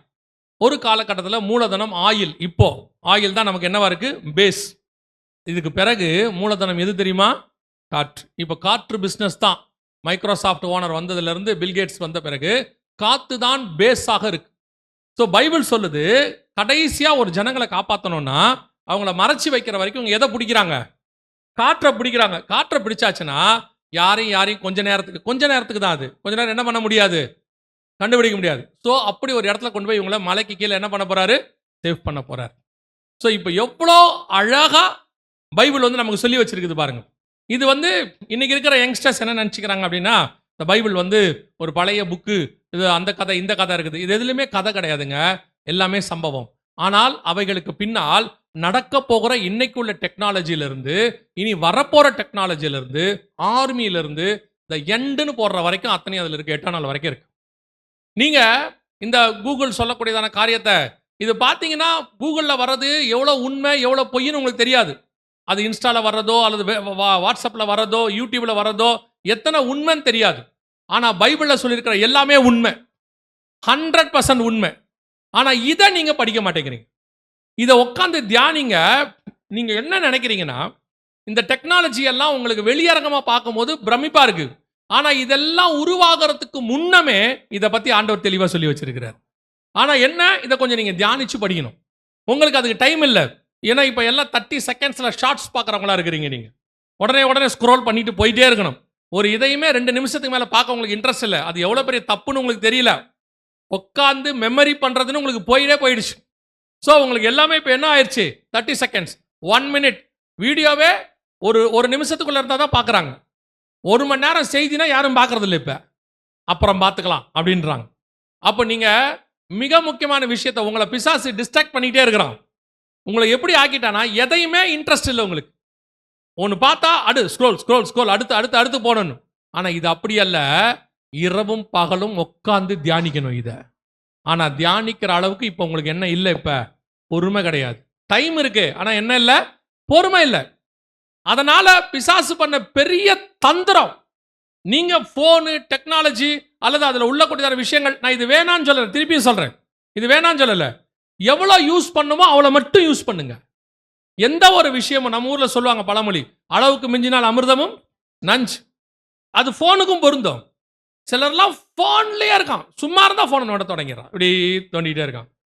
போன் பாருங்க, தேவையான விஷயத்த பாருங்க, வேணான்னு சொல்லல. எது ஒண்ணுமே ஒரு அளவு இருக்கு. அளவுக்கு அதிகமா போகுது. எந்த அளவுக்கு போகுதுன்னா, போனை வச்சு காலை மேல வச்சு தூங்குது. தலைகாணிக்கு பக்கத்துல போனை வச்சுட்டு காதை வச்சுட்டு தூங்கி இருக்கு. என்னன்னு பார்த்தா பேசிட்டே இருக்கும்போது தூங்கிருச்சு. போன தலைகாணிக்கு அடியில் இருக்கு. சில ஆட்கள்லாம் காலைல ஏந்திரிக்கும் போது பைபிள் சொல்லும், விடிய பொழுது விடியும் போது நான் உம்முடைய முகத்தின் சாயலால் திருப்தி ஆவேன்னு. இது விடியும் போதே தடவுது குருட மாதிரி. கண்ணே திறக்கல. ஏன் தடவுறேன்னு கேட்டா, டைம் பார்க்கறேன். டைம் பார்க்கறதுக்கு போன் பார்க்கும் போதே 4 போட்டிருக்கோம், 6 மெசேஜஸ். அப்படியே அமைக்கிட்டு அப்படியே பார்க்கறது. ஒரு தடவை நீங்க வாட்ஸ்அப்குள்ள போனா மினிமம் 10 நிமிஷம் 5 நிமிஷம் ஆகுதா? நீங்க பார்க்க போன விஷயத்தை மட்டுமா பார்க்குறீங்க? அப்படியே டிஸ்ட்ராக்ட் ஆகி உள்ள போயிட்டே இருக்கு. ஆனா ஒரு பைபிளை எடுத்து வாசிக்கிறதுக்கு உங்களுக்கு எவ்வளவு கஷ்டமா இருக்குது. அதை வாசிக்கணும்னு தோண மாட்டேங்குது, பிரிக்கணும்னு தோண மாட்டேங்குது, அதை பத்தி பேச தோண மாட்டேங்குது. லிட்ரலா ஒரு சந்ததி தேவனை விட்டு பிசாசுகிட்ட போயிட்டு இருக்குது. ஒரு ஜெனரேஷன் போகுது. நீங்க வெறும் தேவனை விட்டு மட்டும் போல, நீங்க யோசிச்சு பாருங்க. யாருமே வேணாம், ஒரு போன் இருந்தா போதும். ஒரு ரூம்குள்ள ஒரு நாள் முழுக்க இருப்பீங்களா மாட்டீங்களா? இருப்பீங்க தானே? ஒரே ஒரு போன் இருந்து இந்த பக்கத்துல நொறுக்கு தீனி 4 பேக்கெட் இருந்துச்சுன்னா நீ எவனையுமே தேட போறதில்லை நீங்க. ஆமா தானே? இந்த சிப்ஸையும் வாங்கி வச்சுக்கிட்டு இப்படி மென்னுக்கிட்டு போனை பார்த்துக்கிட்டு அதில் 2 ஏர்பேடை ஏதோ நம்ம கையில் போட்டுக்குது, இப்படி பார்த்துக்கிட்டு திங்குது பார்க்குது. நான் அப்புறம் ஒரு வருஷம் கழிச்சு அவங்க அம்மாட்ட சொல்லுது, என் உடம்பு ரொம்ப குண்டாயிட்டே போகுது, என்னானே தெரியல, உட்காந்து தின்னு வேற என்ன ஆகும்? என்ன ஆகும்னு நினைக்கிறிய? பசங்களும் அப்படித்தான் இருக்கான். எல்லாரையும் பாருங்க, ஆபிரகாமின் ஆசீர்வாதம் அவங்ககிட்ட தான் நிறைவே இருக்கு. இடதுபுறமும் வலதுபுறமும் பலுகி பெருகி ஆடு இருக்கான்.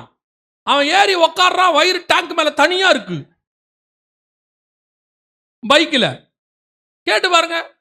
அப்படியே இன்னைக்கு நேற்று நானும் தம்பி கார்ல போயிட்டு இருக்கோம். ஒரு ஆளு டேங்க் மேல போனை வச்சுட்டு போனை பார்த்துட்டே ஓட்டுறான். 2 வீலர்ல இப்படியே பார்த்துட்டு என்ன அடிக்ஷன் பாருங்க. தயவு செய்து சொல்றேன், இதை யூஸ் பண்ணுங்க, தேவையானதுக்கு மட்டும் யூஸ் பண்ணுங்க. இது உங்களுக்கு ஜீவனை கொடுக்காது, தேவைப்பட்டால் ஜீவனை எடுக்கும். ஏஐ கிட்ட போய் கேட்டு பாருங்க, சாட் ஜிபிடி இந்த மாதிரிலாம் இருக்குல்ல, அதுகிட்ட கேட்டு பாருங்க. ரொம்ப பிரச்சனையா இருக்கு, என்ன பண்ணலாம், செத்துருன்னு சொல்லுது. ஆமா சொல்லுது, சாட் ஜிபிடி சொல்லுது. ரொம்ப ஸ்ட்ரெஸ்ஸா இருக்கு, டென்ஷனா இருக்கு, என்ன பண்ணலாம், செத்துருந்து. அன்னைக்கு ஒருத்தன் போய் கேட்டிருக்கான், எங்க அம்மா என்ன ரொம்ப திட்டுறாங்க, என்ன பண்ணலாம், கொன்னுடுன்றுச்சு. ஆமா, இது ஜீவனை எடுக்கும், ஆனால் கர்த்தரோ ஜீவனை கொடுப்பார். அவர் ஒரு நாளும் உன்னை சாக விட மாட்டார். இது உங்க உடம்பை கெடுத்துரும். RFID ரொம்ப என்ன செய்யும், உடம்பை கெடுத்துரும். இப்போ ரொம்ப ரேடியேஷன்ஸ். பட் அவனே சொல்றான், அதிகமாக ஏர்பாட் போடுறவங்களுக்குலாம் என்ன ஆகுது, பிரச்சனை ஆகுது. தயவு செய்து பெரியவங்களையும் சொல்ல வேண்டியிருக்கு. இப்போ வாலிபர்களை மட்டும் சொல்ல வேண்டியதில்லை, பெருசும் அப்படித்தான் இருக்கு. வீட்டுக்காரர் வேலைக்கு போன உடனே யூடியூப்ல என்ன சமைக்கலான்னு பார்த்து சமைச்சு அதை வீட்டில் வச்சு சாப்பிட்றவங்களாம் செத்து போகிறான். அது வேற, அதை செஞ்சு வச்சுட்டு இது எப்படி இருக்கு, அதை ரிவ்யூ வேற. ஃப்ரெண்ட்ஸ் வாயில வைக்க முடியல. ஆனால் பார்த்தீங்கன்னா கலராக இருக்கு. வானவில் மாதிரி 7 கலர்லையும் இருக்கு. கருப்பா ரசம், வெள்ளையா தயிர், பச்சை கலரில் பீன்ஸு, ஆரஞ்சு கலரில் கேரட்டு, எல்லாம் 7 கலரில் வானவில் மாதிரி இருக்கு. எல்லாம் வாயில வச்சுட்டு ன்றான். என்னத்த போங்க, கவனிச்சு கொள்ளுங்க. காலம் மிக கொடிதாக இருக்கிறது. உங்களை நீங்க தான் காப்பாற்றி கொள்ளணும். கர்த்தர் அதுக்கான ஞானத்தை கொடுத்திருக்கிறார். எல்லாத்தை விட காப்பாற்றுகிறதுக்கு கர்த்தர் உங்க கையில் பரிசுத்த வேதாகமத்தை கொடுத்திருக்கிறார். இது ஆரம்பிக்கிறது தான் கஷ்டம். நான் சொல்றேன் உங்களுக்கு, ஆரம்பிக்கும் போது கொஞ்சம் ஸ்டார்டிங் ட்ரபிள் வரும். ஏன்னு கேட்டால் இது சத்தியம் பாருங்களேன். எப்பவுமே ஒரு நல்ல விஷயம் ஆரம்பிக்கும் போது கொஞ்சம் கஷ்டமா இருக்கும். ஆனால் நீங்கள் இதை டேஸ்ட்டை உணர்ந்துட்டீங்கன்னா, கர்த்தர் நல்லவர் என்பதை இதை டேஸ்ட்டை உணர்ந்துட்டீங்கன்னா இதை உங்களால் கீழே வைக்கவே முடியாது. இது உங்களை அழகாய் காப்பாற்றி விடும். அல்லேலூயா. அதனால மிக கொடிதான காலம் ஒன்று வருகிறது. அடுத்து நம்ம தலைக்கு மேலே இருக்கு, ரொம்ப தூரத்தில் இல்லை. கர்த்தருக்கு சித்தமானால் நம்ம தலைமுறையில் இப்போ நம்ம பேசின எல்லாத்தையும் பார்ப்போம். ஏன்னா இப்போ எல்லாமே ரெடியாக இருக்கு. இன்னும் ஒன்று தான் பாக்கி என் கணக்குக்கு. இந்த வார் ஸ்டார்ட் ஆகிருக்கு, உச்சத்துக்கு போனால் இது எல்லாமே வந்துடும். இவைகள் சம்பவிக்க தொடங்கும் போது தான் நம்முடைய மீட்பு இருப்பதாக நம்முடைய ஆண்டவர் சொல்லி வச்சிருக்கிறார். அல்லேலூயா. அப்போ கண்டிப்பாக என்ன வரப்போகுது, இவைகளுக்கு நடுவில் கர்த்தருடைய வருகையும் வரப்போகுது. நாம் அதற்கு ஆயத்தப்படுவதுக்கு தான் இந்த செய்தி.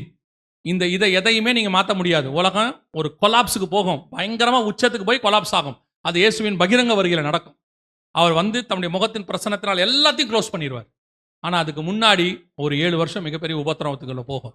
அதுக்கு முன்னாடி உங்களையும் என்னையும் கர்த்தர் மீட்க வருவார். அல்லேலூயா.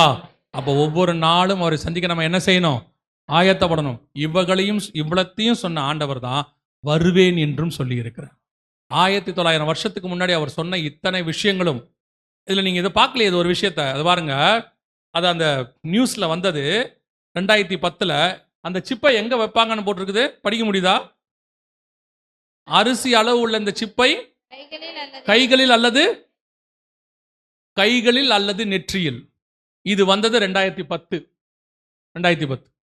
பைபிளில் சொன்னது 1900 வருஷத்துக்கு முன்னாடி. அதே ரெண்டு பிளேஸ் கை அல்லது நெற்றி. இன்னும் பைபிள் பர்டிகுலரா சொல்லுது வலது கையிலாவது நெற்றிகளிலாவது. இத்தனை துல்லியமாய் தீர்க்கதரிசனம் சொல்ற ஒரே புஸ்தகம் உலகத்தில் பரிசுத்த வேதாகமம் மட்டுமே. வேறொரு புஸ்தகத்தில் இதை நீங்க பார்க்கவே முடியாது. எவ்வளோ அழகா தெளிவா சொல்லி வச்சிருக்கிறார். ஸோ அவர் வரப்போவது அதிக நிச்சயம். ஆண்டவர் நம்மை அழைத்து கொண்டு போகிறார். முதலாவதாக இந்த வருகையில் போகிறதான் இம்பார்ட்டன்ட், அதான் ரொம்ப முக்கியம். அதுக்கு முதலில் நீங்கள் ஆண்டவரை ஏற்றுக்கொண்ட அனுபவம் இருக்கு. அவருடைய ரத்தத்தாலே கழுவப்பட்ட அனுபவம். இயேசு உங்களை கூட்டிட்டு போக ரெடியா இருக்கிறார். அவருக்கு வேற எந்த பாகுபாடு கிடையாது. எந்த மொழி, எந்த இனம், எந்த ஜாதி, எந்த இது எதுவுமே கிடையாது. இயேசு கேட்டது ஒன்னே ஒண்ணுதான், மனம் திரும்புங்கள், பரலோக ராஜ்யம். இயேசு கிறிஸ்துவின் ரத்தம் சகல பாவங்களையும், உலகத்தில் இருக்கிற எல்லாருக்காகவும் இயேசு ரத்தம் சிந்தி இருக்கிறார். அவர் எந்த பாகுபாடும் கிடையாது. அவர் நம்மை மூத்த சகோதரன் பைபிள் சொல்லுது. ஸோ இயேசுவின் ரத்தத்தாலே கழுவப்படுவதற்கு ஒப்பு கொடுங்க. என்னங்க செய்யணும்? ஒன்னே ஒண்ணுதான், இயேசுவே என் உள்ளத்தில் வாரும், என் பாவத்தை மன்னியும், ரத்தத்தால் என்னை கழுவும், உங்களுடைய பிள்ளையாய் என்னை ஏற்றுக்கொள்ளும். இதை மட்டும் நீங்க உண்மையா சொல்லி பாருங்க. உங்ககிட்ட வேற ஒன்னையுமே அவர் கேட்கல, எல்லாவற்றையும் அவர் கிரயமாய் செலுத்திட்டாரு. அவர் உங்ககிட்ட கேட்டது உங்க இருதயம் மட்டும்தான், வேற எதையுமே கேட்கல. நீங்க யாரா வேணா இருந்துட்டு போங்க, என்ன வேணா இருங்க, முழங்கால் போட்டு இந்த காரியத்தை மட்டும், என் உள்ளத்தில் வாரும், என் பாவத்தை மன்னியும், ரத்தத்தால் என்னை கழுவும், உங்களுடைய பிள்ளையாய் என்னை ஏற்றுக்கொள்ளும் சொல்லி பாருங்க. இயேசு பாவங்களை மன்னிக்க வல்லமை உள்ளவராய் இருக்கிறார். அல்லேலூயா. அப்படி சபைக்கு வந்து கொண்டிருக்கிறவர்கள், நான் தொடர்ந்து வந்துகிட்டே இருக்கிறேன், அடுத்து இந்த வருகையில போறதுக்கு நான் என்ன செய்யணும் அப்படின்னு கேட்டீங்கன்னா, வேதம் சொல்லுது, பிதா குமாரன் பரிசுத்தாவி நாமத்தினாலே தண்ணீர்ல மூழ்கி ஞானஸ்நானம் எடுக்கணும். அது எதுக்கான அடையாளம்னா, நீங்க எந்த ஒரு பொருளை வாங்கினாலும், புது பொருளா கூட இருக்கட்டும், வீட்டுக்கு வந்தோன்னா அதை முதல்ல என்ன பண்ணுவீங்க? யூஸ் பண்றதுக்கு முன்னாடி அதை கழுவோம் இல்லையா? நல்ல மனுஷங்க என்ன பண்ணுவாங்கன்னு கேட்டீங்கன்னா, புது சட்டை பேட்டு வாங்கிட்டு வந்தா கூட என்ன பண்ணுவாங்க, அதை ஒரு தடவை வாஷ் பண்ணுவாங்க. சிலர் தான் அப்படியே போட்டு போயிடுவாங்க. என்ன காரணம்னா, ட்ரையல் ரூம்ல யார் வேணாலும் போட்டு பார்த்துருப்பான்.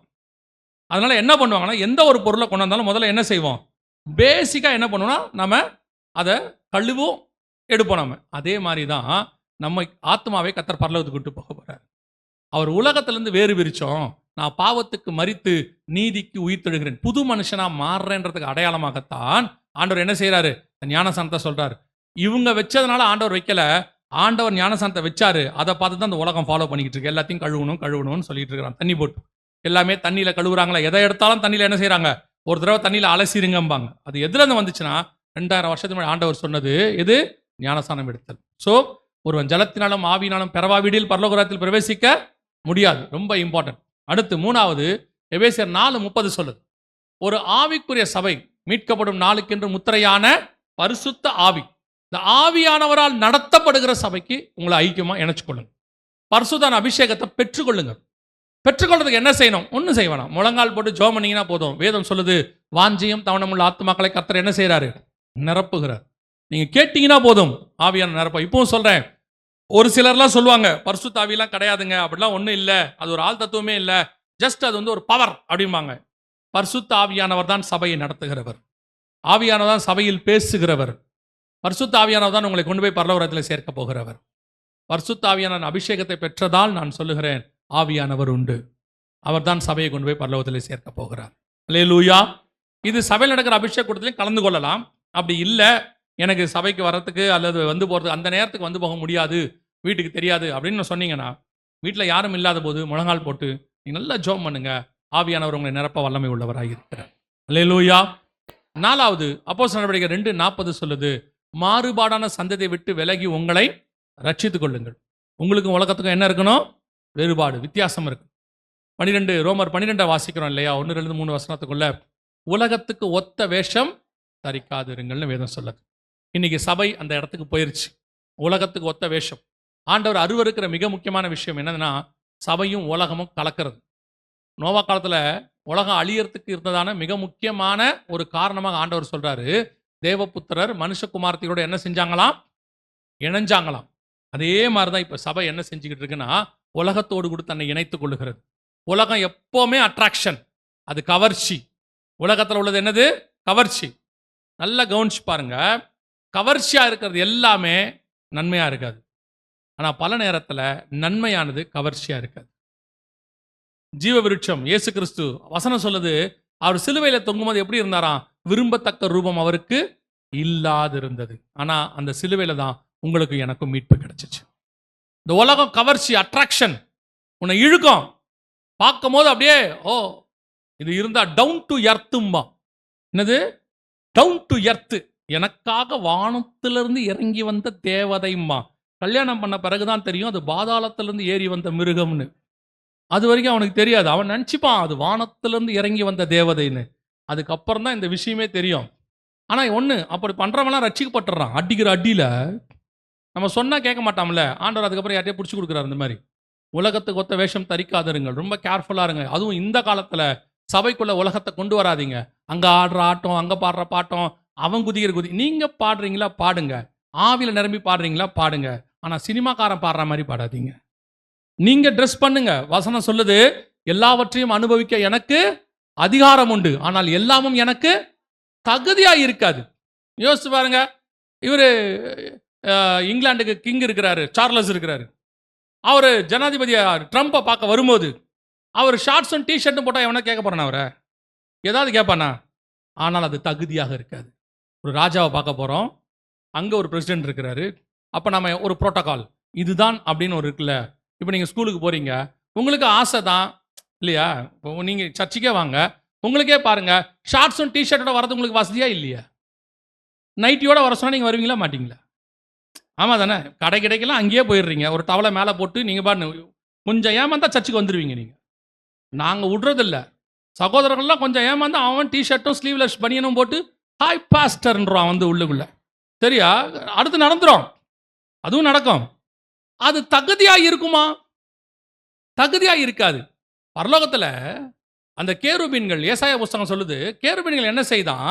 2 சட்டைகளால் முகத்தை மூடி, 2 சட்டைகளால் கால்களை மூடி, 2 சட்டைகளால் பறந்து பரிசுத்தர் பரிசுத்தர் பரிசுத்தர். பரலோகத்தில் இருக்கிற தூதனே அவ்வளோ அடக்க ஒடுக்கமா இருக்கிறான். இங்க எப்படி வேணாலும் வரலாம், என்ன வேணாலும் செய்யலாம், கேட்கக்கூடாது. ஏன்? கடைசி காலம், தேவபுத்திரர் மனுஷகுமாரத்திகள் இணையிறது, அது அட்ராக்டா இருக்கு. என்னங்க தப்பு? அப்படி ஒரு சட்டை போட்டா என்ன கத்தர் கோச்சிப்பாரா? கனம்னு ஒண்ணு இருக்குல்ல.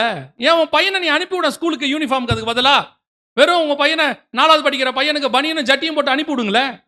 என் பையனுக்கு அதாங்க நல்லா இருக்கும், ஃப்ரீயா இருப்பான்னு சொல்லிதான் பாருங்களேன்.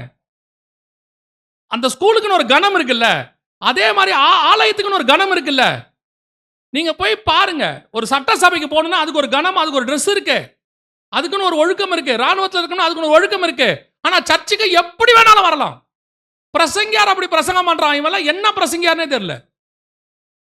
கர்த்தருக்கு என்று வசனம் தெளிவா சொல்லுது, எல்லாவற்றையும் அனுபவிக்க எனக்கு அதிகாரம் உண்டு, ஆனால் எல்லாமும் தகுதியாகிறாது.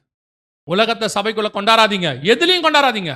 மியூசிக்ல கொண்டாடாதீங்க. மியூசிக்க கர்த்தருக்காக நீங்க வாசிங்க, கர்த்தர் உங்களுக்கு டியூன் தருவார், உங்க இசையை கர்த்தர் ஆசீர்வதிப்பார். நீங்க பாடும்போது அதுல மகிமை வெளிப்படும். சினிமாக்காரன் பாடுற மாதிரி பாடாதீங்க, அதை உள்ள கொண்டாடாதீங்க. அது கேட்கறதுக்கு நல்லா இருக்கு, அது கேட்கறதுக்கு நல்லா இருக்கும், ஆனா ஆவியோடு உண்மையோடு இருக்காது. ஒருவேளை இங்க நீ பாடுறது கொஞ்சம் அவனை விட குறைவாவே இருக்கும், ஆனா கர்த்தர் உன் அபிஷேகத்துல நிரப்பி இருப்பார். நல்லா பாடணுங்கிறது முக்கியமே இல்லை, ஆவியோடு உண்மையோடு பாடணும், அதான் முக்கியம். கர்த்தர் என்னைக்காவது நம்ம குரலை பார்த்து குறை சொல்லி இருக்கிறாரா? நான் எப்பவும் சொல்லுவேன், ஆண்டவர் நான் பாடுறதை பொறுத்துக்கிறாருன்னா எவன் பாடுறதையும் பொறுத்துப்பார். நான் பாடுறதே கர்த்தர் பொறுத்துக்கிறாரு. கர்த்தர் என்னைக்காவது நம்மளை குறை சொல்லி இருக்கிறாரா? அந்த ஒரு தகப்பன் மட்டும்தான் நம்ம சுதியோட பாடுறோமா, லயத்தோட பாடுறோமா, இல்லை பீட்டோட பாடுறோமா, எதையுமே கவலைப்பட மாட்டார். இருதயம் உண்மையாக பாடுறோமான்னு மட்டும்தான் கவலைப்படுவேன். அல்லேலூயா. சில நேரம் ஆட்கள்லாம் இங்கே முன்னாடி உட்காந்து பாடிக்கிட்டு இருப்பாங்க, ஒர்ஷிப் நடத்துகிறவருக்கு கஷ்டமாக இருக்கும், சம்மந்தமே இல்லாமல் கை தட்டிக்கிட்டு இருப்பாங்க. இவருக்கு பாடவே வராது, திரும்பி திரும்பி பார்ப்பாரு, அவங்க பாடவே மாட்டாங்க, கண்ணை மூடிட்டே இருப்பாங்க. இவங்களுக்கு வராது, ஆனால் தேவன் ரசிச்சுக்கிட்டே உட்காந்துருப்பாரு. ஏன்னா அவன் உண்மையாக பாடிக்கிட்டு இருக்கான் என்கிட்ட உட்காந்துட்டு, அவன் இருதயம் என் கூட இருக்கு, அதைத்தான் கர்த்தர் விரும்புகிறார். நீங்கள் அழகாக இருக்க வேணான்னு சொல்லலை, உடனே நீங்கள் இப்படி நினச்சிடாதீங்க, இவர் வந்து இதெல்லாம் அதெல்லாம் சொல்லலை. தகுதியாக இருக்கணும், அதான் முக்கியம். நீட்னஸ், கர்த்தர் விரும்புகிறதுன்னு ஒன்று இருக்குது, அது இருக்கணும். 5வது, சுவிசேஷம் அறிவித்தல் உங்கள் மேல் விழுந்த கடமை. நீங்கள் பரலோகத்துக்கு போகும்போது உங்களோடு கூட எதுவும் வராதுன்னு உங்கள் எல்லாருக்கும் நல்லாவே தெரியும். அது மரணம் வந்தாலும் வராது, வருகை வந்தாலும் வராது. பெட்டியில் வச்சாலும் எல்லாத்தையும் பிடுங்கிட்டு தான் விட போகிறான், எல்லாத்தையும் எடுத்துருவான். ஆமாம் தானே? கன்ஃபார்மாக எடுத்துருவான். நீங்கள் போட்டிருக்கிற மோதிரத்தை கூட எடுத்துருவான். வரலனா சோப்பு கீப்பு போட்டு எடுத்து அழுதுகிட்டே உருவிடுவான். ஐயா அப்பாவுக்கு அதெல்லாம் பிடிக்காது, ரொம்ப சிம்பிள் அப்படின்ட்டு எடுத்துருவான். அவர் சொன்னார் அவங்களுக்கு எந்திரிச்சு, சொல்லல் தானே? ஆனால் எதையும் கொடுக்க மாட்டான், எல்லாத்தையும் போட்டு அமுச்சு விட்ருவான். அப்போ உங்களுக்கு நல்லா தெரியும். ஆனால் ஒன்றே ஒன்று உங்களோடு கூட வரும் பரலோகத்துக்கு. நீங்கள் சம்பாதிக்கிற ஆத்மா கண்டிப்பாக பரலோகத்துக்கு வரும். அதுதான் அங்கே உங்களுக்கு சொத்து. அதை வச்சுத்தான் அவன் கிரிக்கத்தக்கதான பலன் என்னோடு கூட வருகிறது. 6வது, இயேசு வருவார் என்பதை ஒவ்வொரு நாளும் விசுவாசிக்கணும். ஒவ்வொரு நாள் என்ன செய்யணும்? விசுவாசிக்கணும். சும்மா அந்த 2-3 நாள் செய்தி கேட்டவனை விட்டுறக்கூடாது. ஒவ்வொரு நாளும் அந்த வருகைக்கு காத்திருக்கிற மக்களாய் மாறிடணும். ஆவியும் மனவாட்டியும் வா என்பார்களாக.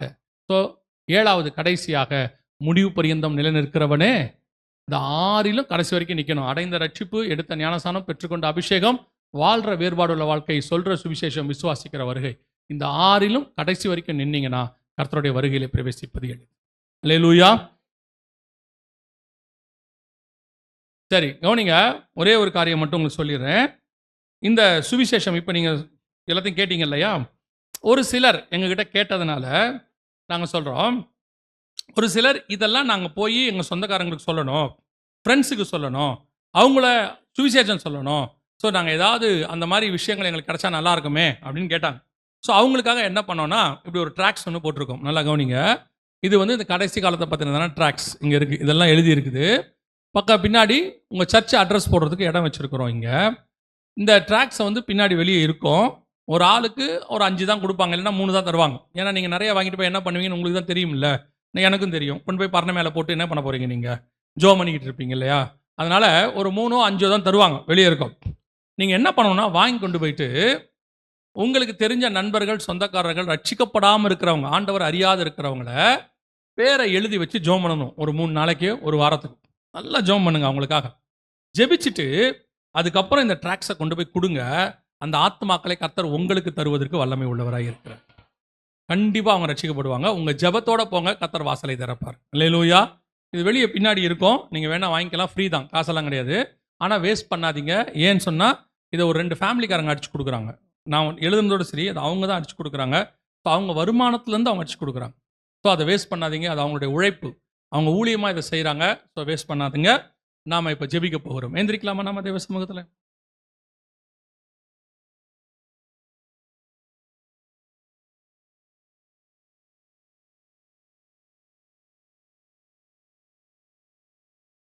எல்லாம் கண்களை மூடுவோம். 1 கொரிந்தியர் 11:31 சொல்லுது, நம்மை நாமே நிதானித்து அறிந்தால் நாம் நியாயம் தீர்க்கப்படும். உங்களை ஆராய்ந்து பாருங்க. இந்த வருகையில நீங்க போவீங்களான்னு பாருங்க. நீங்க போவதற்கு எது தடைன்னு பாருங்க. ஒப்பு கொடுக்க போறோம்.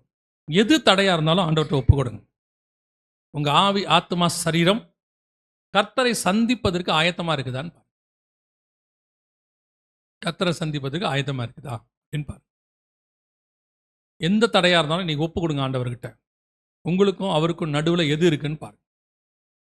ஒரே ஒரு நிமிஷம் மட்டும் அமைதியா அந்த தடைகளை ஆண்டவர்கிட்ட ஒப்பு கொடுங்க. ஆண்டவரே, உடைய ரத்தத்தால் இன்னும் ஒரு விசை என்னை கழுவும், என்னை சுத்திகரியும், உங்களுடைய பிள்ளையா என்னை மாற்றும். ஒருவேளை இது வரைக்கும் இயேசுவை ஏற்றுக்கொள்ளணும்னா நீங்க கூட இந்த ஜெபத்தை உங்களுக்குள்ள சொல்லுங்க. ரத்தத்தால் என்னை கழுவும் ஆண்டவரே, உங்களுடைய பிள்ளையா என்னை ஏற்றுக்கொள்ளும் ஆண்டவரே, நீர் வரும்பொழுது உம்மை சந்திக்கிற கூட்டத்தில் நான் இருக்க வேண்டும் ஆண்டவரே. ஒப்பு கொடுப்போமா? ஒரே ஒரு நிமிஷம் அமைதியாக ஜெபம் பண்ணுங்க. அந்த நேரத்தில் நான் ஒரே ஒரு கேள்வியை கேட்டு ஜெபித்து முடிக்க விரும்புகிறேன். எல்லா கண்களை மூடி இருப்போம். ஒரே ஒரு கேள்வி கேட்டு நான் ஜெபித்து முடிக்க விரும்புகிறேன். நான் இன்னும் தண்ணியில் மூழ்கி ஞானஸ்நானம் எடுக்கலை. குழந்தையில் எடுத்தேன், சின்ன வயசில் எடுத்தேன், இது எதுவுமே ஞானஸ்நானம் கிடையாது. நான் இன்னும் தண்ணியில் மூழ்கி ஞானஸ்நானம் எடுக்கலை. மூழ்கி எடுக்கிற ஞானஸ்நானம் தான் ஞானஸ்நானம். ஏன்னா வசனம் சொல்லுது, ஞானம் வந்த பிறகு எடுக்கிற ஸ்நானம் ஞான ஸ்நானம். கர்த்தருக்கு பயப்படுதலே ஞானத்தின் ஆரம்பம். தீமை விட்டு விலகுதலே கர்த்தருக்கு பயப்படுகிற பயம். ஸோ நல்லா நிதானித்து பாவத்தை அறிக்கை செய்து அதுக்கப்புறம் தான் ஞானஸ்நானம் எடுக்கணும். அந்த ஞானஸ்நானம் எடுக்கலை, நான் இன்னைக்கு என்ன அந்த ஞானஸ்தானத்துக்கு ஒப்பு கொடுக்குறேன்றவங்க மட்டும் உங்கள் வலது கரத்தை உயர்த்துங்க. நான் உங்களுக்காக ஜெபிக்க போகிறேன். நன்றா கரங்கள் நேற்று உயர்த்துறவங்க உயர்த்த வேண்டாம். இன்னைக்கு ஒப்பு கொடுக்குறவங்க மட்டும் உங்கள் கரங்களை உயர்த்துங்க. யாராவது இருக்கிறீங்களா? நல்லா உயர்த்துங்க. இன்னைக்கு ஒப்பு கொடுக்குறவங்க. சரி, 2-3 பேர் இருக்கிறாங்க. இது உங்களுக்காக நான் ஜெபிக்க போகிறேன். ஞானஸ்தானத்துக்கு ஒப்பு கொடுக்குறவங்க யாராவது இருக்கிறீங்களா? சரி. மற்றவர்கள் இந்த 2 நாட்களும் 3 நாட்களும் கர்த்தர் என்னோடு கூட இடைப்பட்டார். கர்த்தர் என்னோடு கூட பேசினார். கர்த்தர் இந்த வருகைக்கு எங்களை ஆயத்தப்படுத்தி இருக்கிறார். நாங்கள் இன்னிலிருந்து ஆயத்தப்பட போகிறோம் அப்படிங்கிறவங்களும் உங்கள் கரங்களை ஆண்டவருக்கு நேராக உயர்த்தி, நானும் என் குடும்பமும் இந்த வருகையில் போகணும், ஒப்பு கொடுத்து ஜெபம் பண்ணுவீங்களா? ஞானசாந்த கரங்களை உயர்த்தி இருக்கிறவங்க முடிஞ்ச உடனே இங்கே இருக்கிற ஊழியக்காரங்களை பாருங்கள். அவங்க என்ன செய்யணும்னு உங்களுக்கு சொல்லுவாங்க. அவங்க சொல்கிறபடி செய்யுங்க. இப்போ நாம் ஜெபிக்க போகிறோம். கரங்களை உயர்த்தி இருக்கிறவர் எல்லாம் உங்களையும் உங்கள் குடும்பங்களையும் ஒப்பு கொடுங்க பார்ப்போம். கர்த்தர் வரும்பொழுது நோவாவையும் அவன் குடும்பத்தையும் ரட்சித்த தேவன். கர்த்தராக இயேசு கிறிஸ்துவை விசுவாசி, அப்போது நீயும் உன் வீட்டாரும் ரட்சிக்கப்படுவீர்கள். உங்களை குடும்பமாய் ரட்சிக்க தேவன் விரும்புகிறார். ஒப்பு கொடுக்கிறவங்களாம் கரங்களை ஆண்டவருக்கு நேராக உயர்த்தி, நல்ல தகப்பனே, சர்வ வல்லமையுள்ள எங்கள் ஆண்டவரே, இந்த நாட்களுக்காக உமக்கு ஸ்தோத்திரம். இந்த 50 நாட்களும் உடைய கிருபை, இரக்கம், தயவு எங்களோடு கூட இருந்ததுக்காய் ஸ்தோத்திரம். இந்த கடைசி 3 நாட்களிலே வருகையை பற்றி எங்கள் தேவனாகிய கர்த்தர் எங்களோடு கூட இடைப்பட்ட தயவுக்காய் ஸ்தோத்திரம். சபையை ஆயத்தப்படுத்தின தயவுக்காக உமக்கு ஸ்தோத்திரம். நீர் வரும்போது எங்கள் திருச்சபை முழுவதும் உடைய வருகையில காணப்பட கர்த்தர் கிருபை பாராட்டுங்க. எங்க சபைக்குள்ள ஒருத்தர் கைவிடப்பட்டவர்களா இருக்க கூடவே கூடாது ஆண்டவரே. அப்பா, எப்படி ஆகிலும் 100% எடுக்கப்பட்ட சபையை மாற கர்த்தர் கிருபை தருவீராக. ஒவ்வொருத்தரோடு கூட இடைபடுங்க ஆண்டவரே. இன்னும் நியமித்த எல்லா தரிசனங்களையும் நிறைவேற்ற கிருபை பாராட்டுவீராக. ஞானஸ்தானத்துக்கு ஒப்பு கொடுத்த பிள்ளைகளுக்காய் ஸ்தோத்திரம். சீக்கிரத்தில் எடுக்க கர்த்தர் கிருபை பாராட்டும் ஆண்டவரே. ஒப்பு கொடுத்தலை கர்த்தர் கனப்படுத்துவீராக. வந்த ஜனங்கள் எல்லாம் சுகபத்திரமா வீடு போய் சேர கிருபை பாராட்டும். இந்த சபைக்காக, ஊழியருக்காக, தரிசனத்துக்காக ஸ்தோத்திரம். நீர் வரும் அளவும் இந்த ஊழியம் ஆண்டவரே இதே தரிசனத்தோடு கூட நடக்க கர்த்தர் கிருபை பாராட்டும். ஆசீர்வதியும். எங்கள் ஆண்டவர் இயேசு கிறிஸ்துவின் நாமத்தில் ஒப்பு கொடுத்து ஜெபிக்கிறோம் ஜீவனுள்ள நல்ல பிதாவே.